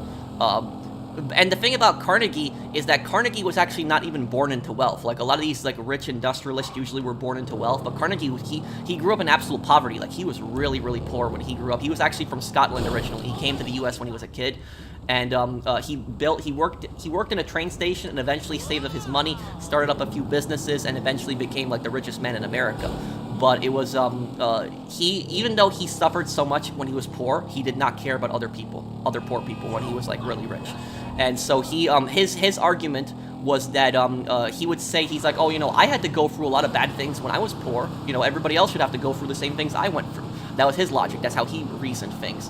So instead, you'd think that he would actually help to, like, make his workers live better, more comfortably in his factories, pay them better and not, like, you know, work them to death. But Carnegie didn't care about stuff like that. So Carnegie, I would say, yeah, that would answer your question. He's generally considered like a hero in American history, but he was actually a pretty horrible human being. And the way he's portrayed in Red Dead Redemption 2, Leviticus Cornwall, is very similar to how Carnegie was portrayed. And also, Carnegie did some more bad things. Carnegie also ran coal mines, and the coal mines he ran, he had little kids working in coal mines. And so you can go on Google and you can see pictures of kids working in his factories, kids working in coal mines. It was just horrible. Carnegie did not care about that. Child labor was legal in the U.S. at that time, and he used it. Also, Carnegie was actually interviewed one time about child labor, and he was actually asked specifically what he thinks about kids working in his factories and and coal mines. And Carnegie's response was, he said that it breaks my heart, but it's necessary for the future of America and building America. That's what Carnegie said. That's how much of a cold human being, cold, heartless human being Carnegie was. It's for the future of America. We're having little kids working your coal mines. So that's the type of person that Carnegie was. He was just a ruthless, you know, cold-blooded businessman. Did not care at all about other people. Also, the worst thing that Carnegie, one of the worst things that Carnegie ever did was he actually killed hundreds of people in an accident. There was actually, he actually purchased like this hunting and fishing lodge. And the hunting and fishing lodge that he purchased, it was basically a place where like rich people would go. You know, they would hunt together, they would play golf, you know, they would have a fancy like restaurant, eat there. And so what happened was the land that he purchased had a few acres of land. And on that land there was also a dam that held like water together. The dam was actually built in the 1830s. It was a wooden dam. And when he bought it, it was like the 1880s, I think it was, when he bought it, so it was like 50 years later, and so the dam was falling apart at that point. And what actually happened was people actually went onto the dam and they actually stole like wood from it, and so like the dam was like crumbling, like it was about to burst. And like Carnegie's solution, you know, this guy was like a billionaire at the time. Like billionaires did not exist at that time period, but in today's money he was a billionaire. So he was the richest man in America, and you'd think the richest man in America could like fix this dam up and make this dam like you know, make sure it's not going to completely collapse. But he didn't do that. He instead filled up the dam with mud and straw. That was his solution. What ended up happening was the dam actually burst open, and when it burst open, it flooded the town. This happened in Pennsylvania, I believe. It flooded like the town. The water went down into this town and killed hundreds of people in the floods. And so that's like one of the worst things he did. He was actually, when that happened, he actually built a library for the town after that happened. And he donated like a lot of money to help rebuild the town, but he wasn't doing that out of his kindness of his heart. He was doing that because he was scared he was going to get prosecuted, and so he was trying to make it seem like he cared. But in reality, he didn't. What was it? The most ridiculous thing about that situation is that Carnegie never had to pay a cent to the victims of that flood, because when the victims actually sued him, the courts actually declared it that it was an act of God when it happened. And an act of God in court has nothing to do with religion. An act of God basically means that it's a natural event, that it's not anybody's fault. So an act of God would be like a hurricane or a tornado. It's not somebody's fault. Like it's a natural disaster that just happened naturally. But that flood was not a natural disaster. That was completely gross negligence. That was human failure. That was him. He owned the land that the dam ran on, and he didn't fix it, and he flooded and killed a lot of people. That was completely his fault. So that was just, yeah, that's what I would answer your question. I would say Carnegie, yeah. Is somebody that's considered like a hero, but he's like, but he's a pretty bad person.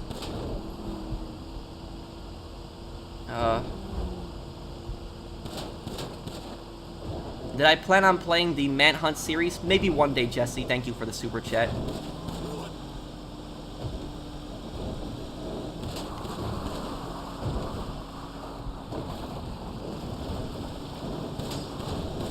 Carnegie grew up near where I live. The college in Dunfermline was named after him a while. It was previously named after George Launder. Oh.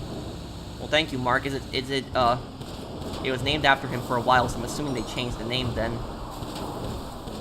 And the thing is, though, is that what I'll say about Carnegie is that the final years of his life, the final years of Carnegie's life, he actually donated a lot of his money to charities. And he did, he also tried to stop World War I. As ridiculous as that sounds, him trying to stop World War I, he did try to stop it. He got, like, a bunch of, like, religious leaders together, like, from the Vatican, and he tried to get, like, kings to attend, and he tried to, like, get them to sign a peace treaty to end the war. The thing is, even though those sound like admirable things that he did, I honestly think that he was getting to old age, and so he was possibly scared of going to hell, and that's why I think he, you know, donated most of his money to charity before he died. It doesn't make up for, like, you know, all the other bad things that he did.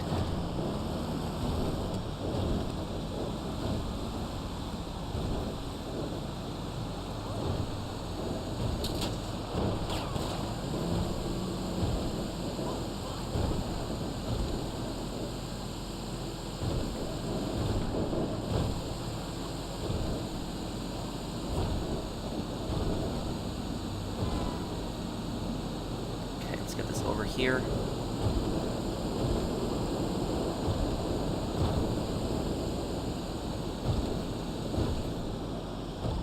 I did, Mr. Waifu. Yeah, I don't understand why people were, like, complaining about, like, you know, what was her name? Lucia? I don't know why people were complaining that there's a female protagonist in the next GTA game. I don't mind that. I think it's actually interesting. We'll see a different point of view. And I think it's, you know, I think it's cool.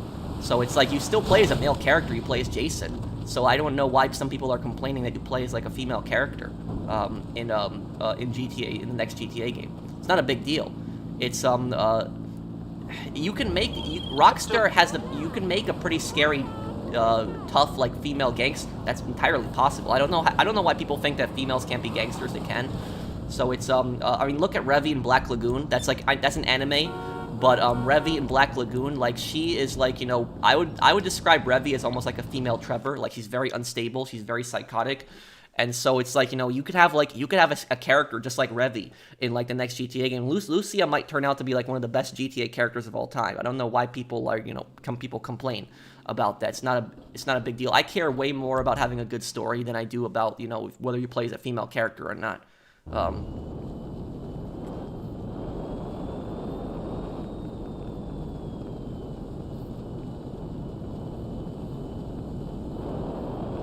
All right, Balalaika, and Het Matiar in Jormungand, yeah.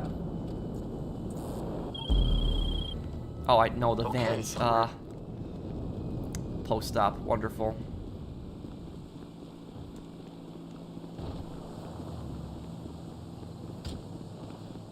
I'll drive one.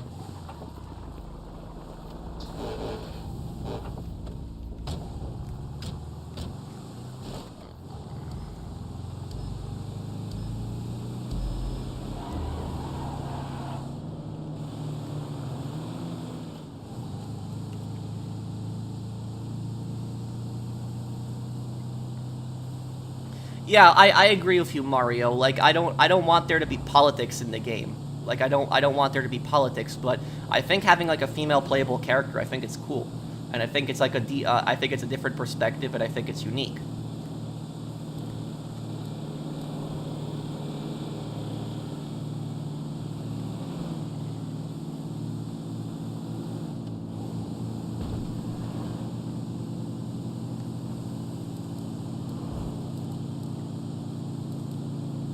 I mean, what rule is there that only men can be gangsters? Like, I don't know why people think that. But it's, you know, hopefully Lucia is a good character, and, you know, I'm interested in her story. I'm interested in Jason's story as well.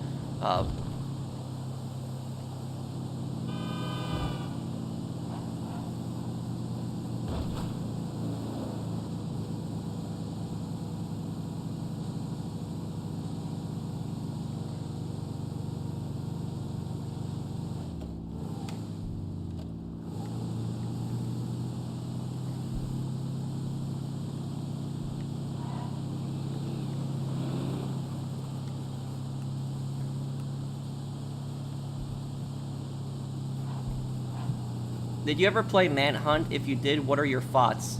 I never played it. I watched a little bit of it. I think that it's I think that Manhunt is a pretty interesting game, but I'm just scared to play it on my channel, like I said, Jesse, because of just the possibly community guideline strikes from YouTube.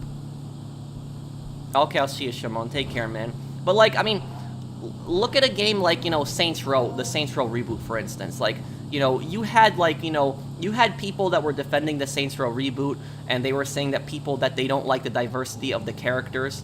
But if you look at Saints Row 1 and 2, Saints Row 1 and 2 was very diverse in their characters. They had a lot of really cool characters, you know, Julius, you know, Troy, Johnny Gat, Aisha, Lynn, Carlos, Pierce, Shandi. There were so many, like, the original Saints Row cast was, like, very diverse, and everybody loved them. Like, there was really not any hated characters in the original Saints Row games. Like, all the characters were cool. Even Troy, who was an undercover cop, even people liked him. So it's like, all the characters were popular in the original Saints Row game. The reason people didn't like the characters in the new Saints Row game, it had nothing to do with diversity. They just didn't like them because they felt like they were college kids, like they weren't gangsters. Like the characters in the Saints Row 1 and 2 were gangsters. The characters in the Saints Row reboot, like you felt like they were like people that just got off Twitter. That's like what you felt like. You didn't feel like they were criminals. You didn't feel like they were gangsters. Like, you know, just look at the whole Dust Moot missions, like all of that. Like, you know, what does that have to do with crime? So it's just that it's like trying to pay rent and stuff like that. And so it's just student loans. It was just, you know, that was just bad. That was just bad story written, bad story design.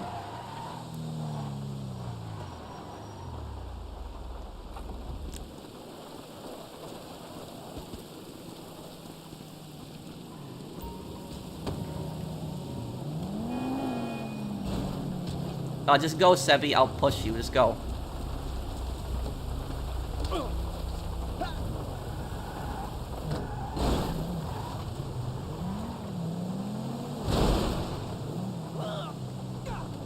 Which Outlast game is better, 1 or 2? I think that 1 is the best one.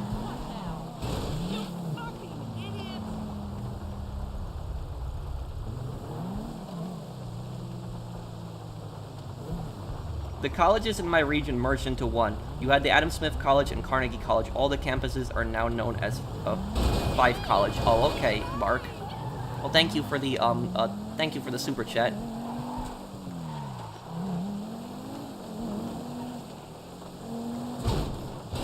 Get down there and I'll push you, your van, Sebi. I hope Lucia doesn't have to rob a store for a waffle maker.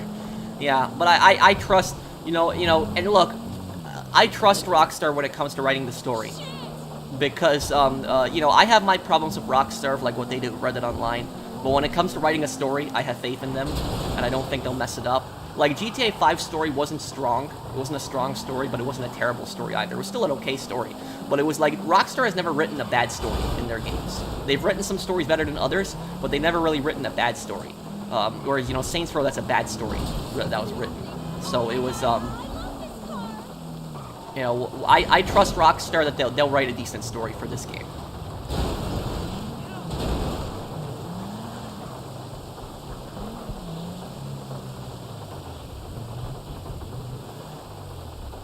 Did you know that making another Halloween movie, Halloween Ends? Oh, it's the final one? The Michael Myers movies, right? I never really watched those movies. You know what I always thought was so ridiculous about the Michael Myers movies is, like, that he survives the most ridiculous injuries and, like, comes back to life. And, like, I don't think that Michael Myers has, like, any kind of explanation, does he, on, like, why he comes back, he constantly survives everything. Is there, like, somebody in the comments probably knows. Like, is there even an explanation on why he constantly survives the most ridiculous injuries? Like, it's like, I know that in Friday the 13th, Jason is undead, so that explains everything, you know, he can't die. But, like, it's like, in Michael Myers, I don't think there's anything supernatural about him. I think he's just a serial killer. I don't think he has any powers or anything like that. But that's why I never liked the Michael Myers movies, because he always survives the most ridiculous stuff, and just, you know, you think he's dead, he just comes back constantly. At least for Jason, I didn't mind the Friday the 13th movies. I actually liked a lot of them. Because he was an undead serial killer, and that was it about it. So, you know, he was like a tank. You weren't going to stop him.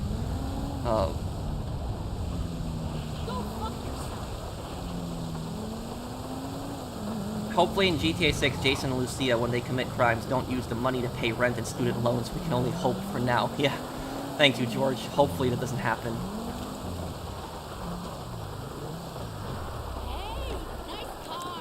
Can I have a GTA... Well, look, I think that GTA 5 had probably one of the weakest storylines in the series. I will admit to that.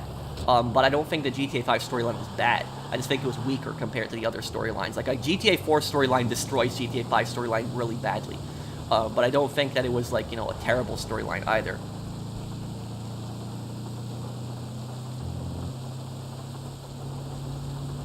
I don't know, Mario. I have no hope in, like, I have really no hope in Dan Houser anymore. You know, just look at what they did to Reddit Online. Pro, are all the core staff at Rockstar bailed? How are they going to make a good story about Leslie, Sam, or even Laszlo? You do have a point. You know, Rockstar is no longer my favorite developer because I'm pissed at them for like things like Reddit Online, and they're really a greedy company. But I think that when it comes to a story, I think they'll write a decent story. I don't think they'll mess that up. That is my view on it, because, you know, Rockstar does scummy things, but whenever they comes to writing a story, that they do tend to pull through with that and make a decent story.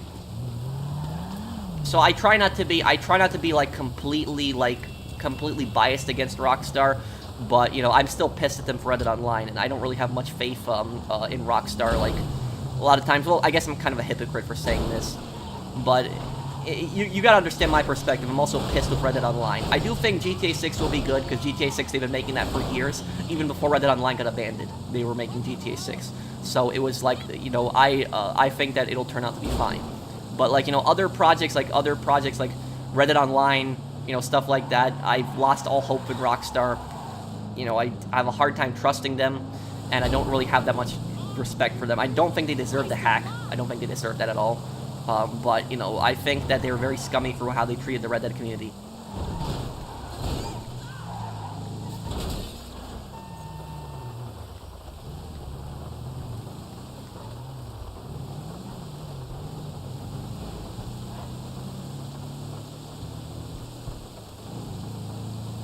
Oh, yes, I would, Martin. I told you I'll do it again.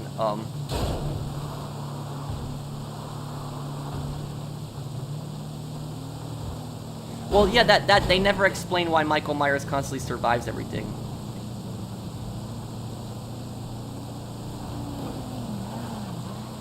But to answer people's points, the only reason I have faith in Rockstar for the next GTA game, but I have no faith in them for anything else. And my reasoning for that is because they've been developing GTA 6 for years now. So it's like people that weren't even involved with Reddit Online and stuff like that have been developing it. But, you know, when it comes to anything else, you know, I don't really have much faith in them anymore.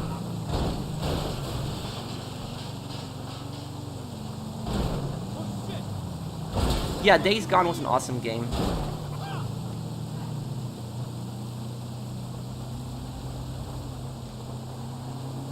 I did, Mr. Waifu.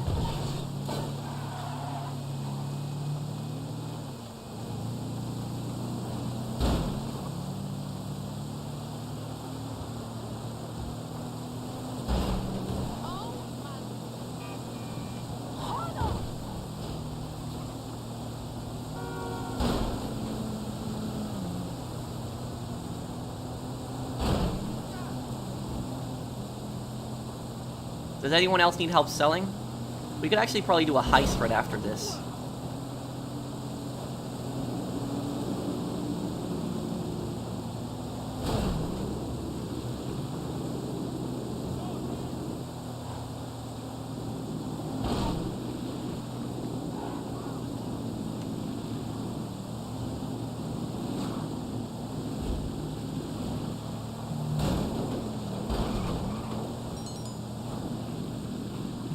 No, I didn't get a chance to look at it, W3T. Oh, did I pass it? I passed it.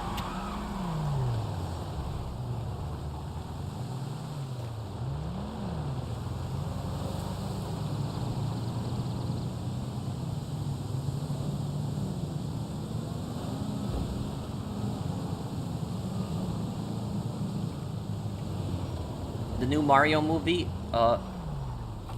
I don't know. I've never really been much of a fan of the Mario games. I know what they are, obviously, but I don't know. I didn't even know they were making a Mario movie. They kind of already have caught the guy. Favorite GTA game? I say Vice City, San Andreas, Vice City Stories, and Chinatown Wars. My favorite GTA would be GTA 4. Because I just like the, you know, I like the, I do like the setting. Like, I like the, criminal underworld. And, I like the criminal underworld. I like Liberty City.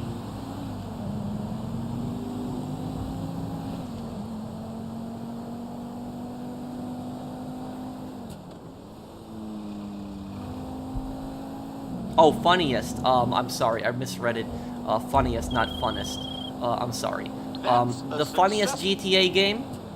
The funniest GTA game would be GTA 5. Yeah, GTA 5, I'd say. Yeah, GTA 5. GTA 5 didn't have the strongest story in the series, but I think it was the funniest one. Definitely.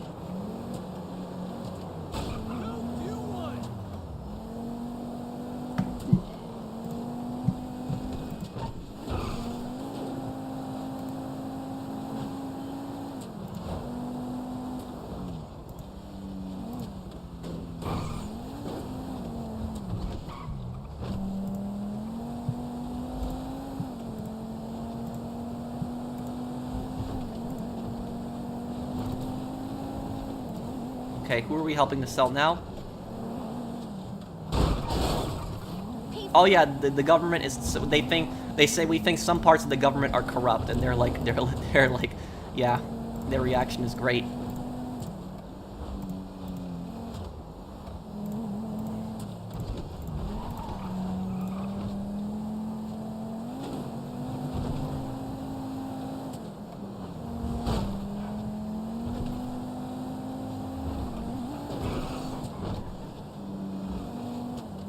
Have you ever thought about improving the content of your videos, like maybe hiring some editors for your long essay project? No,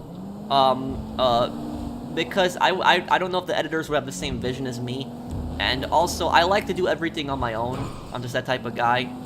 I typically like to you know, work alone when I'm making projects like that, and so that's just ultimately my, you know, choice.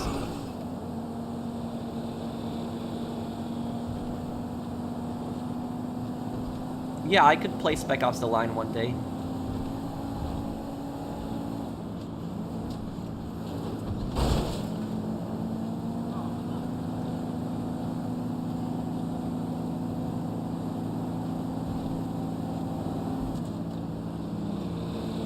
It's genuine content if you do it alone, yeah. I should probably buy the M16 from Ammunition.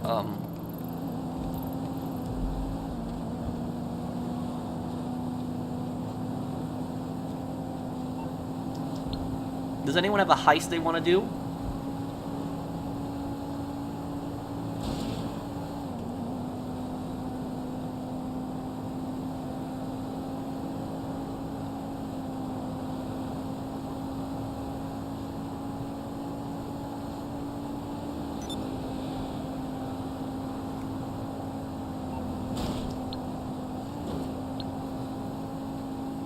Okay, see here, I think Rockstar pushed their luck too far Red Dead and love GTA more. I think you mean GTA more.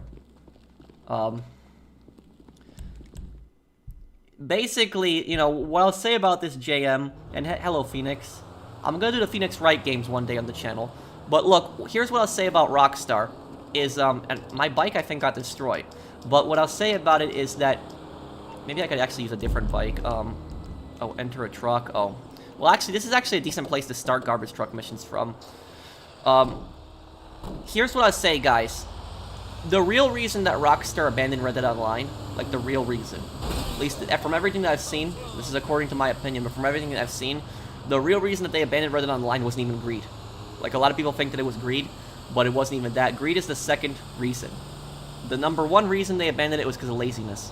That was literally why they abandoned it. It was because they knew that Red Dead Online was profitable. They knew they could make money on the game. They knew. They had like 45 million copies sold of Red Dead Redemption 2. They definitely knew they could make content that was profitable for Red Dead Online. What the issue is that they knew they would have to put time and effort into making updates to make it more profitable. And so they basically were thinking, you know, why should we put time and effort into making updates for Red Dead Online when we could just milk GT Online and put out 2 updates every year and we'll make plenty of money from that. So screw Red Dead Online. And that was basically their whole view on that. That's why they canceled Red Dead Online. It was simply because they didn't feel like making content for Red Dead Online, and they knew they could just make content for GT Online every 6 months and just make a ton of money from that. That was the ultimate reason. It's a stupid reason too. It's a stupid one. I think, honestly, the people that defend Rockstar killing Red Dead Online, saying that it's good for business, I think those people are defending laziness. They're basically telling a developer, you don't have to work hard. You don't have to put hard work into your game. You can just abandon it if you don't see it as profitable. You know, that's ultimately what I see when I see the people defending Rockstar. The Saints Row reboot is so bad that it makes Saints Row 4 look like a masterpiece. Well, Jesse, there actually was things about the Saints Row reboot that I liked better than Saints Row 4. Like, I think the map in the Saints Row reboot was better than Saints Row 4. Like, I never liked Steelport Release City. I think the story in Saints Row 4 was better, even though it was more ridiculous. Yeah, I would say yeah, it's just weird. I don't know. I don't know. I think I would say I liked Saints Row reboot more than Saints Row 4, but like it's hard because Saints Row 4 I think was the worst one in the series. But yeah.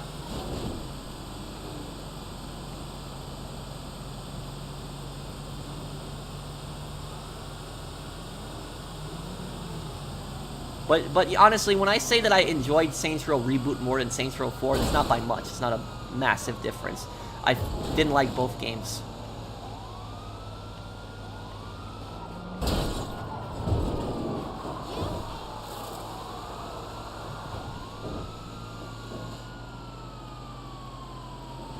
Aliens ruined Saints Row 4 and Demons and Santa Claus.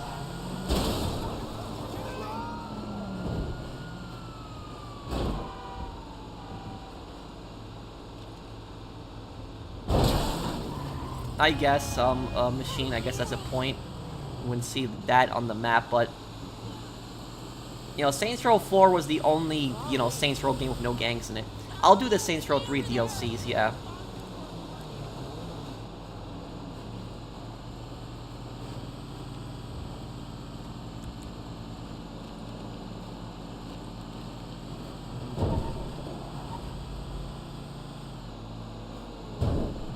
Landmarks were a bit weird, yeah.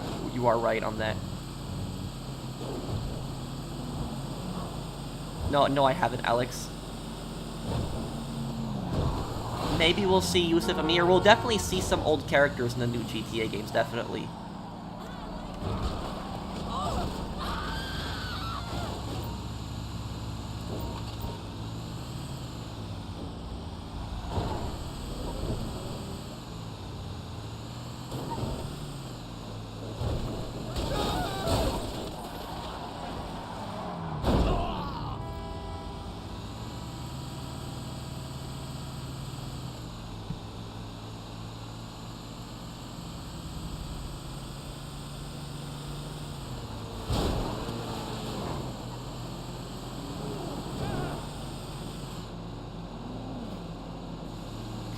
Get on over there.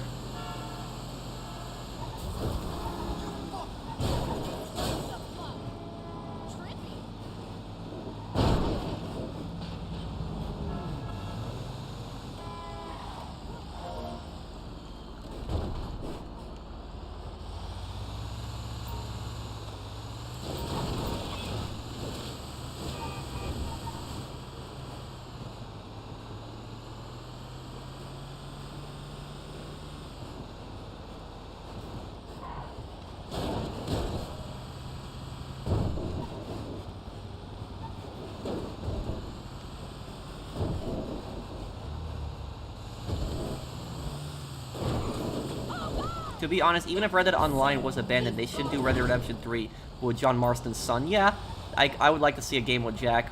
But, like, you know, what I'll say is that, like, what Rockstar did with Red Dead Online, there is no excuse with that, with what they did. And look, even in the event even in the event that it was like completely unprofitable and Rockstar was going to make no money, that's highly unlikely, but even if that was the case, where Rockstar was not going to make any kind of money from Red Dead Online, you know what they should have done at least? They should have at least done one final big DLC for Red Dead Online. Just one final big DLC.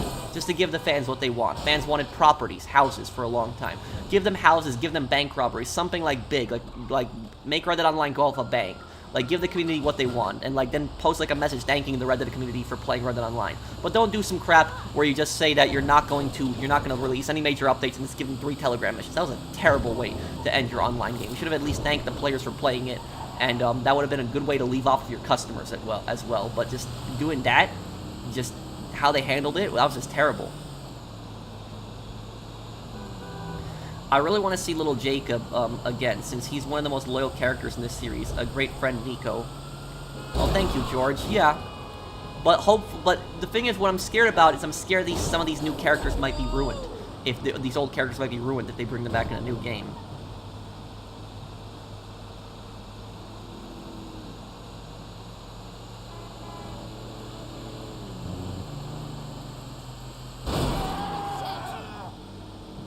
I wish that you could just make a second character for Red Dead Online, because I would so do that. I would make a new character again, but I can't even do that because you can only have one character in Red Dead Online, which is just stupid. And so there's no replayability to the game whatsoever. Like I have what, $300,000 in the game. And there's like no need for me to get any. I can buy pretty much everything I want in the game.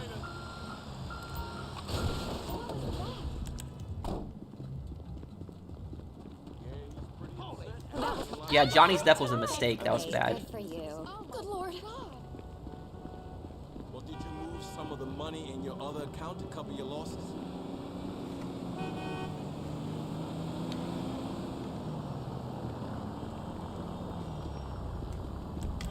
Let's see here.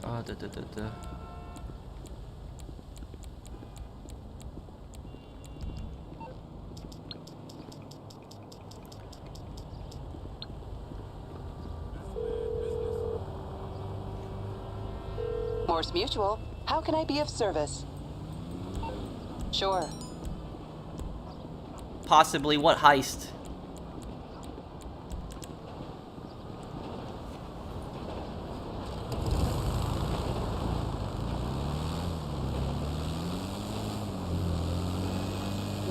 What the hell?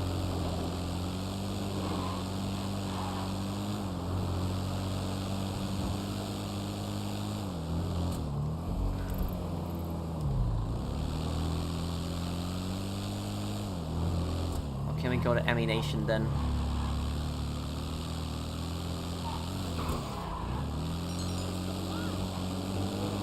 Yeah, I can do a Cayo Perico heist. Do you have the finale ready?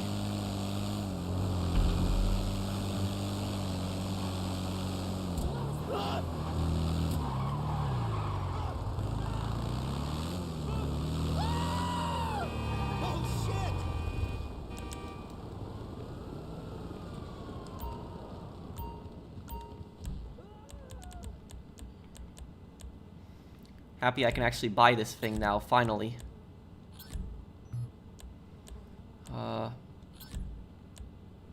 Like a candy store for adults, isn't it? Go to hell! What the? What just happened? Have some respect! What did I do? Okay, I don't know why that's... Here we go. Okay, M16.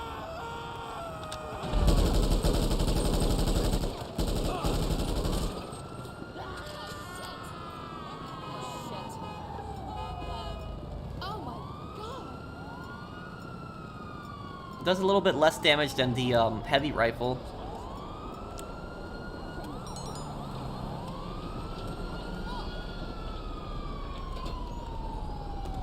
Does anyone have a heist ready right now?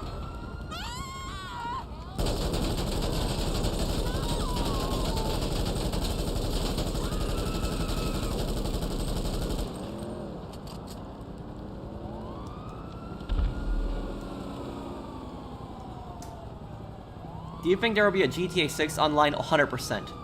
100%, Jeffrey. they're not gonna let that opportunity go to waste. They'll definitely make it. I would like there to be an online in GTA 6 too. I just want to see like a more focus on role playing like as a criminal than like you know, grinding.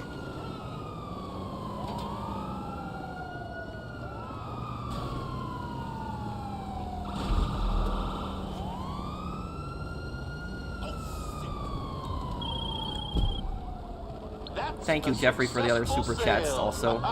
The funds are transferring. Lockdown out. Okay.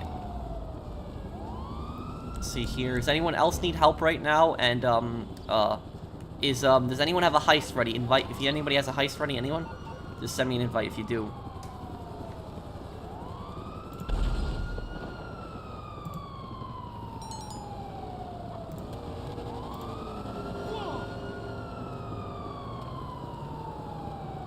Wonder if they might have something like that in the new one. Holy fuck! No! Do I like the silent protagonists? I don't mind them really. Oh shit!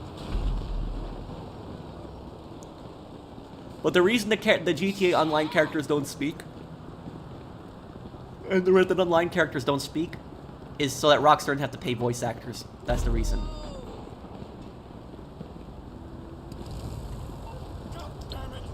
There's Christ alive! no, there's no option to disable the phone calls. There will be a GTA 6 online until 8025. Huh?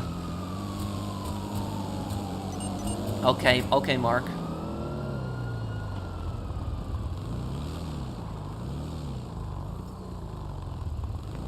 Watch it! But they got billions. Yeah, well, that's the reality of Rockstar. And that's why I tell you that the people who defend Rockstar killing Red Dead Online, and they say Rockstar needs those resources to make GTA 6. That's why they're abandoning Red Dead Online. Seriously? Really? So the people defending Rockstar saying they need the resources for GTA 6. Let's think about it this way. This company has billions of dollars. Billions. One of the richest video game developers out there, and you're telling me they don't have enough resources to make DLC for Red Dead Online? Seriously? Like, I don't know how somebody can actually argue that. The reason that they're saying they don't have resources is because they're cheap. They don't want to hire more people. That's it. Honestly, they should have just given a Saints Row 1 and 2 remasters. Oh yeah, I would have loved that, Jesse.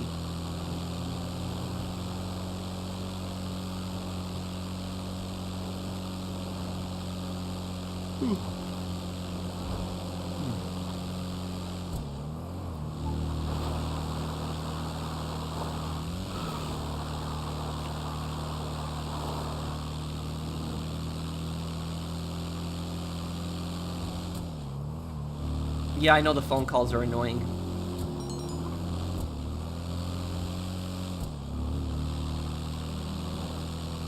Okay, well then you can invite me again, Questar. I'll help you, I mean, am I even in your MC? No, I'm not. Invite me to your MC again, then I can help you out still. I don't think they'll let GTA 6 be buggy on launch. I think it'll be fine. When GTA 6 finally comes out, people are going to want GTA 7 right after. Probably going to happen a year or two after it, not right away.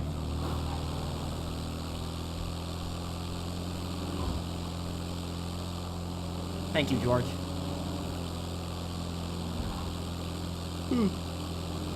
What's some good things about Saints Row, the reboot? The customization is good. I like how they got rid of images designed. I actually like that. I like how you can just customize your character through the phone. That's, you know, I think a better option. I like that they, I like the city better. The city, I think Stillwater is still the best city, but I think Santo Alesso was better than, I think it was just a better city than, yeah, it was a better city than, Steelport. And, I liked that they did, like, the criminal ventures. The criminal ventures, I like those, for the most part.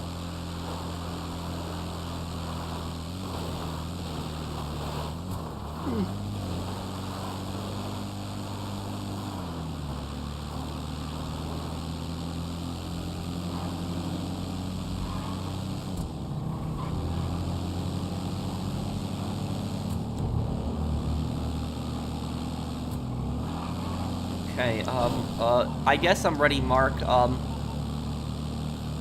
can invite me to the heist. Can somebody help Quasar? Quasar still needs to sell a few things.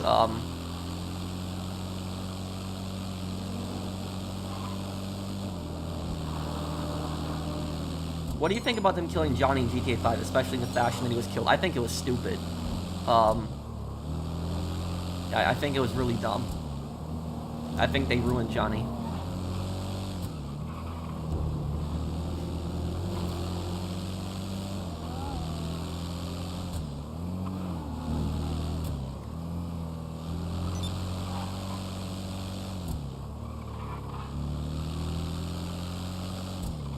I hope GTA 6 story is longer than GTA 5, yep. I hope so too.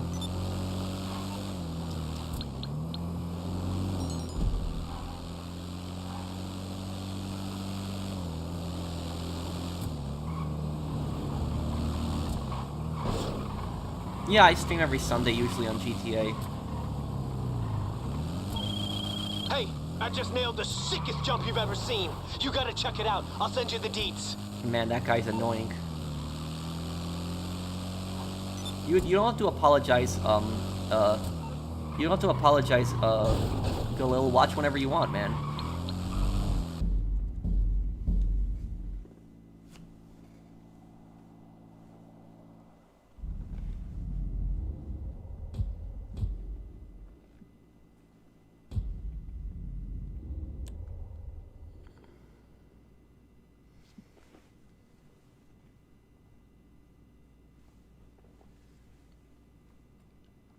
Okay, here we go. We're ready for this. If you guys could go into game chat also, that would help. Just give me the lowest cut.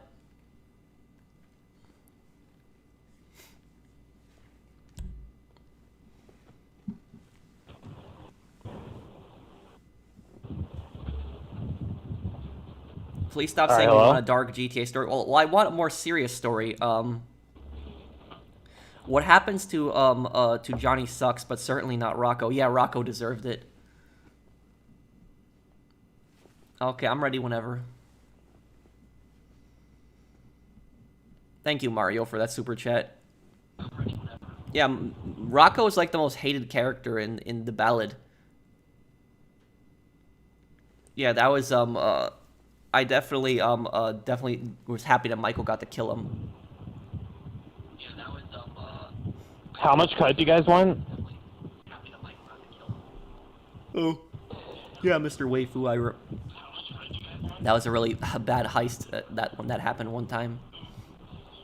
I want the lowest. Just keep my cut the way it is. All right, just waiting for Justin. He said he was gonna go to. Hello.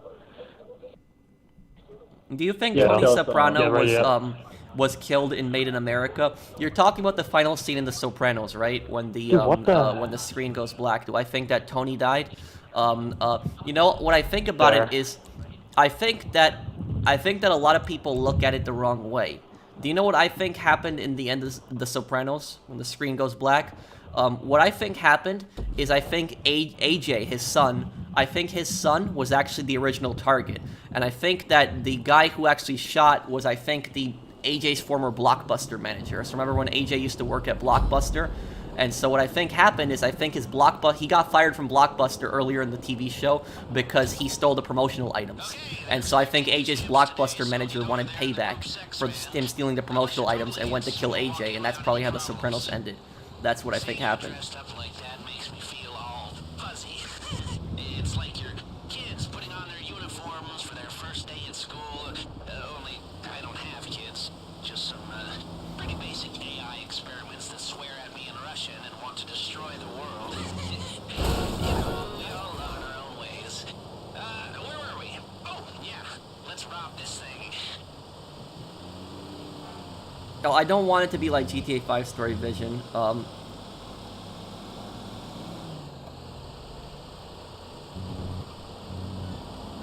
But yeah, I was just joking. But to answer your question fully, I think that what happened at the end of The Sopranos, I always thought that nothing happened. I thought it was just Tony's paranoia, him thinking that somebody was always out to get him.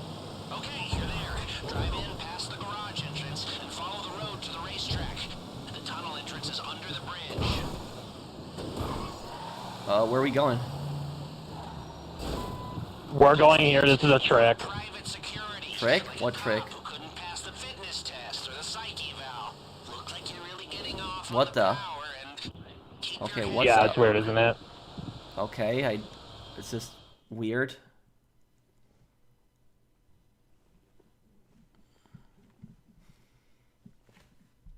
M16 is okay.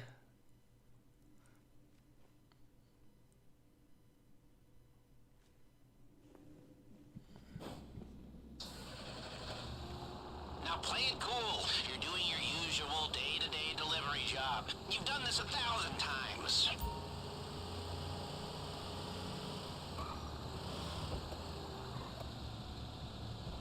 You're earlier than expected.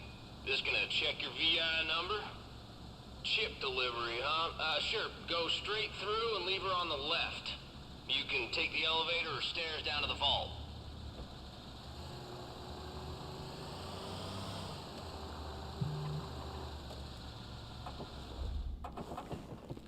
I thought you were gonna get shot in the face for a second there. Okay. Now get in the elevator and remember, In the elevator, don't go on the stairs. We always go downstairs. Just take the elevator, it's faster. Oh, somebody already hit the button. Did you ever hear the one about the 4 group sex employees in an elevator? No?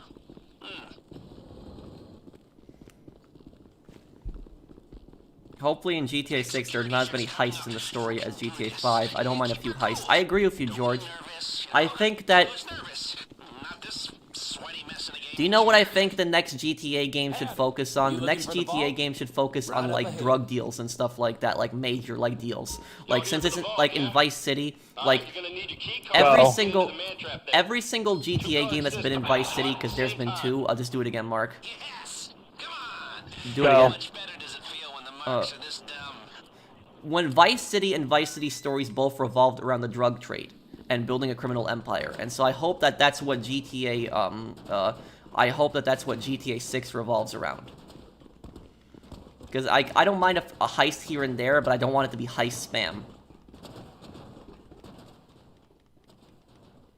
They should keep it to the lore of Vice City. That Vice City, it's like going to be a story focused on drugs, and it's like about building a criminal empire. Oh, you're here. Why didn't they say I'm gonna get everything on the left side of the vault. Tell me nothing, you know? I'll get it open for you. Favorite GTA protagonist, Nico. Oh, that's a heavy door. Ain't much getting through here. There.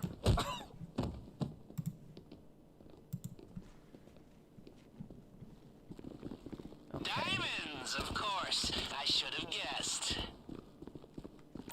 Good news. Seeing as we stayed under the radar, we have a little more time here. Now, your hacker can block the security. Okay, diamonds in here. But only for a while. If the system goes quiet for too long, it triggers the alarm as a failsafe. And, did I mention that if the alarm goes off in here, they'll flood the place with nerve agent? No? Okay, well, I'm mentioning it now.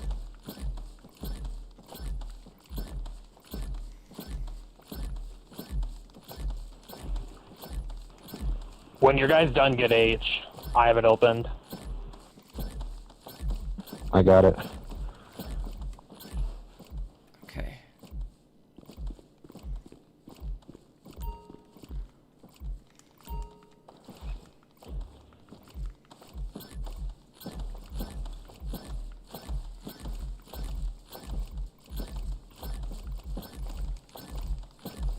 Okay, got this here.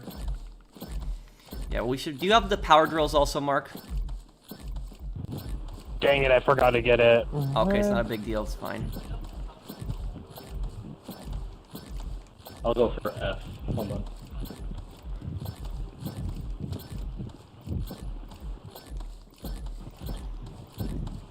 Yeah, it's open. Good. Okay.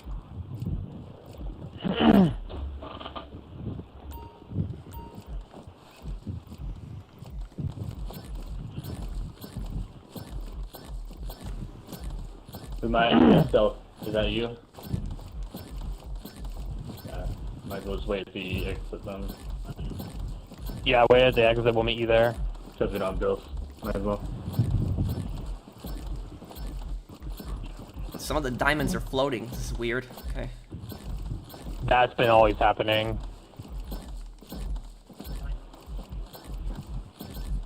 Alright. Okay, got everything over here.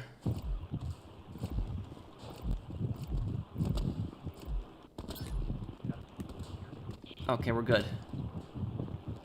Yes. Rockstar is suffering from success. Well, I think Rockstar feels like they're too big to fail. I think that's also part of it. What the Also, heck is my Jesse. character doing? Alright. Thank you for the super chat. Okay, swipe. People, that is the mother load. We cleaned them out. I don't know why. Why did you get diamonds, Mark? How are you getting diamonds? In the past, I got like 100% chance of them. How is that happening? GTA Plus. I had it for a long time.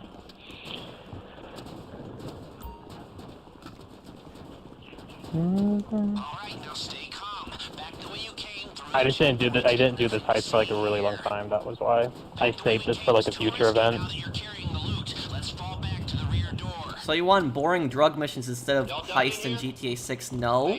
Have you played the Scarface game? Those weren't boring. Those drug deals. Like, imagine if they did something like in crap. Vice City, like where you actually I went already to had like. that door open earlier. Diamonds were not locked with GTA Plus. I think it was like for everyone too, like a week later. Imagine they do something Yeah, where it's like, like an 18% chance or something like that. Yeah. guys, for the people that say that drug smuggling would be boring, imagine if they did something like where you played as Lucia and like Jason, and like you went to like a deal on some islands, and then you like loaded coke into like a speedboat, and you had to like avoid the Vice City Coast Guard and get it back to your safe house, like, you know, stuff Will like that. I think that will would be the cool. outfits glitch? Back up, yo, back, go back. There's a Alright, guy let's go. coming. Yeah. The outfits are there on my end. So Back, stealth, back. Yeah, Okay, there. move up now. We're Go, good. everyone. Go. Don't hit that guy. Just go in the room. Alright, perfect. As long as you stay calm, those outfits should get you from here to the exit. The cops aren't letting anybody through the perimeter, so you'll have to do that the old Put away your guns. Also, probably. Alright. Okay, go quickly.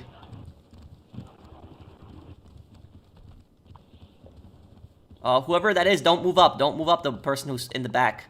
Don't move up now. The guard's changing rounds.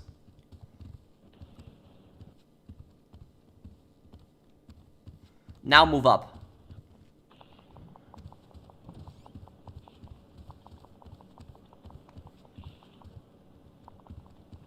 No. Over here, there's the... Yeah, right Oh, here. yeah, it's over here, Justin. Yeah, over here. Yeah. Yeah, you probably haven't done these for a long time. Yeah, it's been quite a while.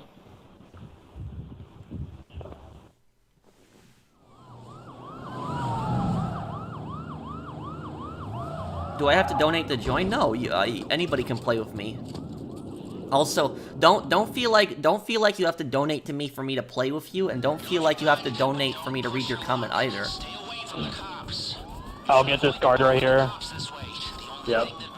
Go for it. To your ride.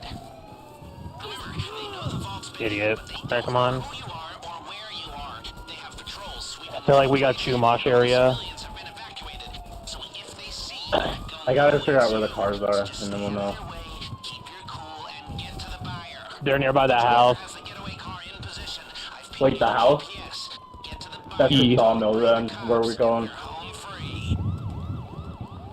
If you can tell what the drop-off is based on where the cars are spawned. Wait till that guy turns. You're really close to him over there. Yeah. He won't see you. Yeah, he actually won't. He's kind of blind. Yep. What kind of cars There. do you have? I think Sentinel Classics. I don't remember. I have to see. Let me see. I think they're Sentinel Classics because of the layout.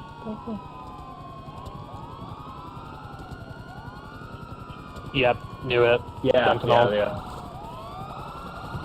I'll get him with you. I know So it. he can.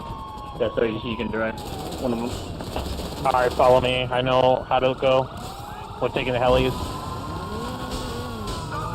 Oh, Yeah. shoot. Armor. Just need an armor. It's fine.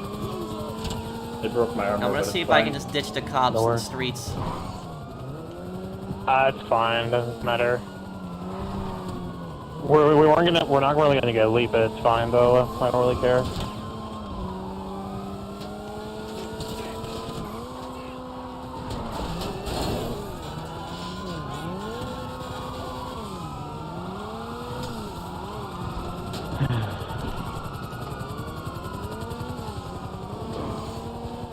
Oh crap. Oh, that alley, yeah. Yeah. Just trying to shoot the rotors, so that if you shoot the rotors, Yeah, it'll go that's down what I'm fast. doing. That's easier. Oh shoot. Let me get that. Oh, how Oh, did- yep, there you go. Good job. Good job. Wow, we got Go ahead. detected before the helicopter even spawned. Okay. Alright. The hell? I don't know, that was weird. You like ran past it on man. That was a little odd. Do you want to fly or you want me to? I'll fly it. Oh, okay.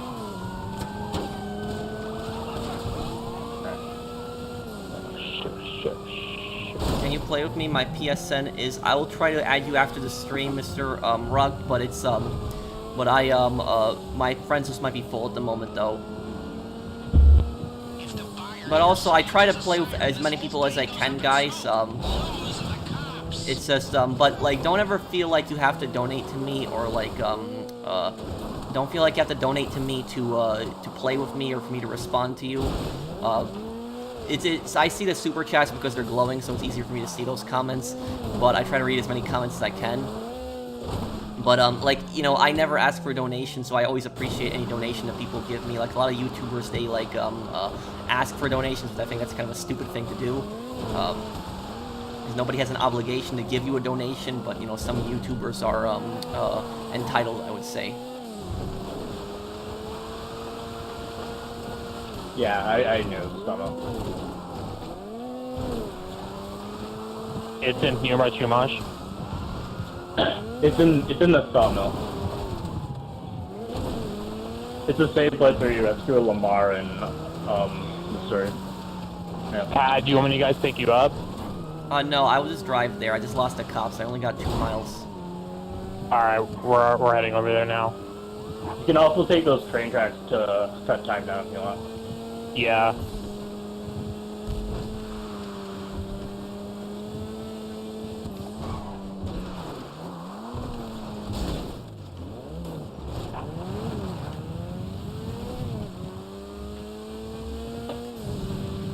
Yeah, we lost the cops. Alright, we're heading over there now. Yep. Nice. The hell was that? What happened? Oh, banging. Oh. Nice.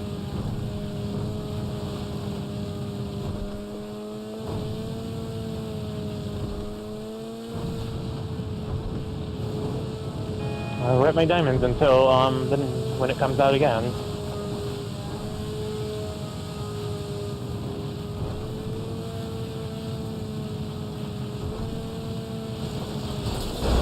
Oh, okay.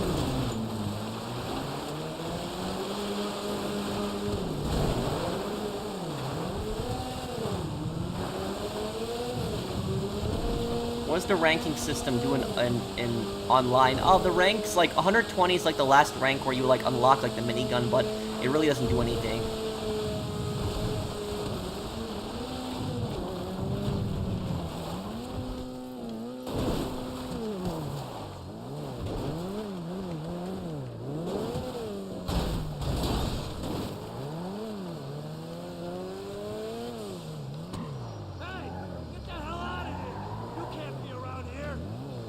Who's saying that here? Like, people saying, like, what that... Okay,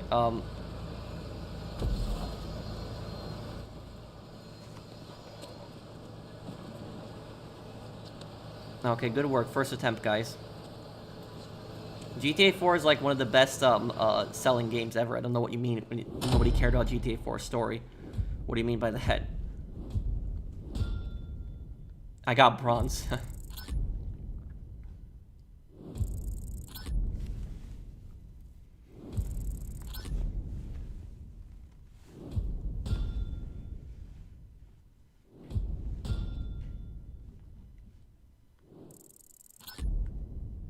Oh, we completed Elite Challenge?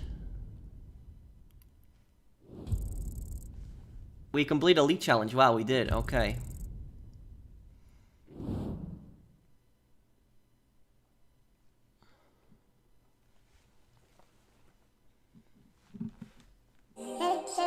Okay, I have to, yeah, because I'm gonna get a copyright claim.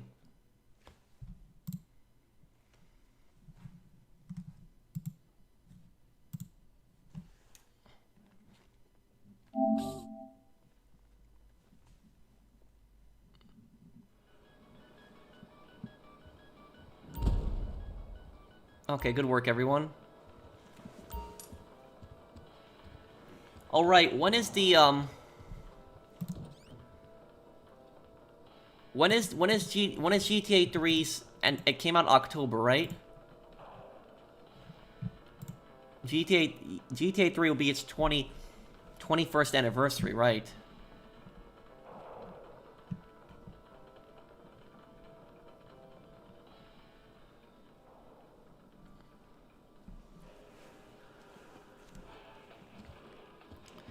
Yeah, great work. Don't typically get the Elite Challenge on that heist, but good work, everyone.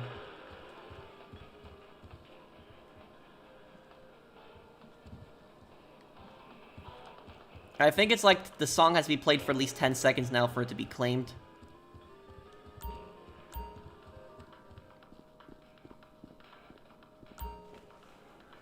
But I guess I will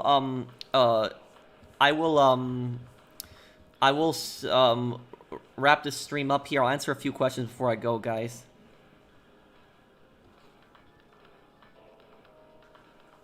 I don't follow celebrity drama, though, Isaiah. I really don't care about a lot of that stuff, personally.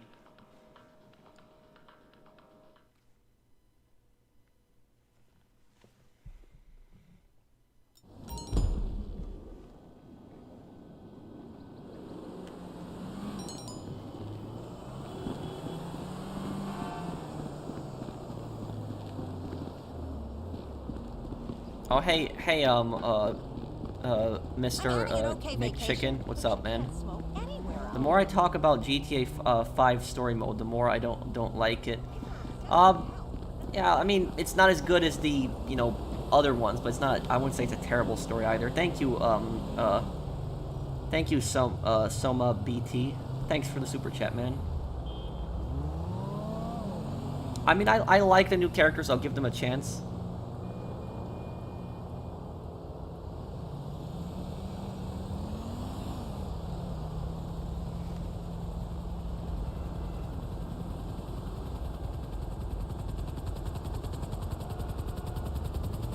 My favorite Call of Duty Zombies map? Probably the original, Nocturne. Probably the original one, yeah. Just the nostalgia of it. Do I think Nico is dead or alive? I think, he's alive, yeah. What's for dinner? Probably sushi.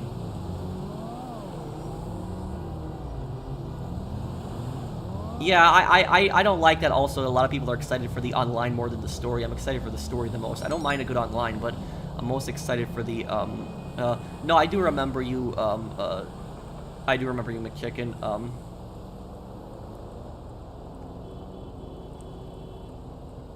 I could try playing the Metal Gear games one day. Best purchases for veterans of Red Dead Online?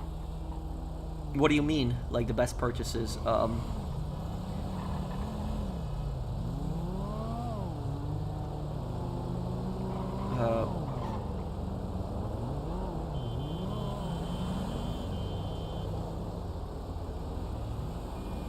Remember when Nina said I'm a professional? Yes, I remember that.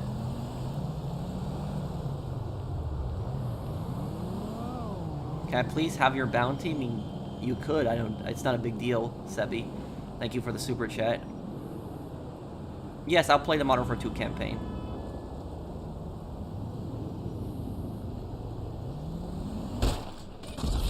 Yeah, he just took my bounty, so that's fine. It's not a big deal.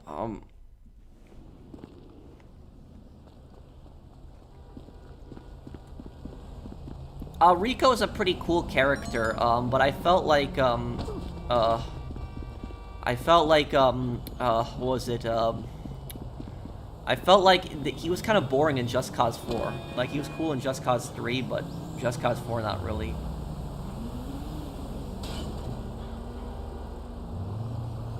I can try to Epic. There's just a lot of people that want to add me. My friends list is full at the moment, though. No, I haven't watched this new Spider-Man movies. But I guess we will be wrapping this up, guys. I'll be ending the stream here.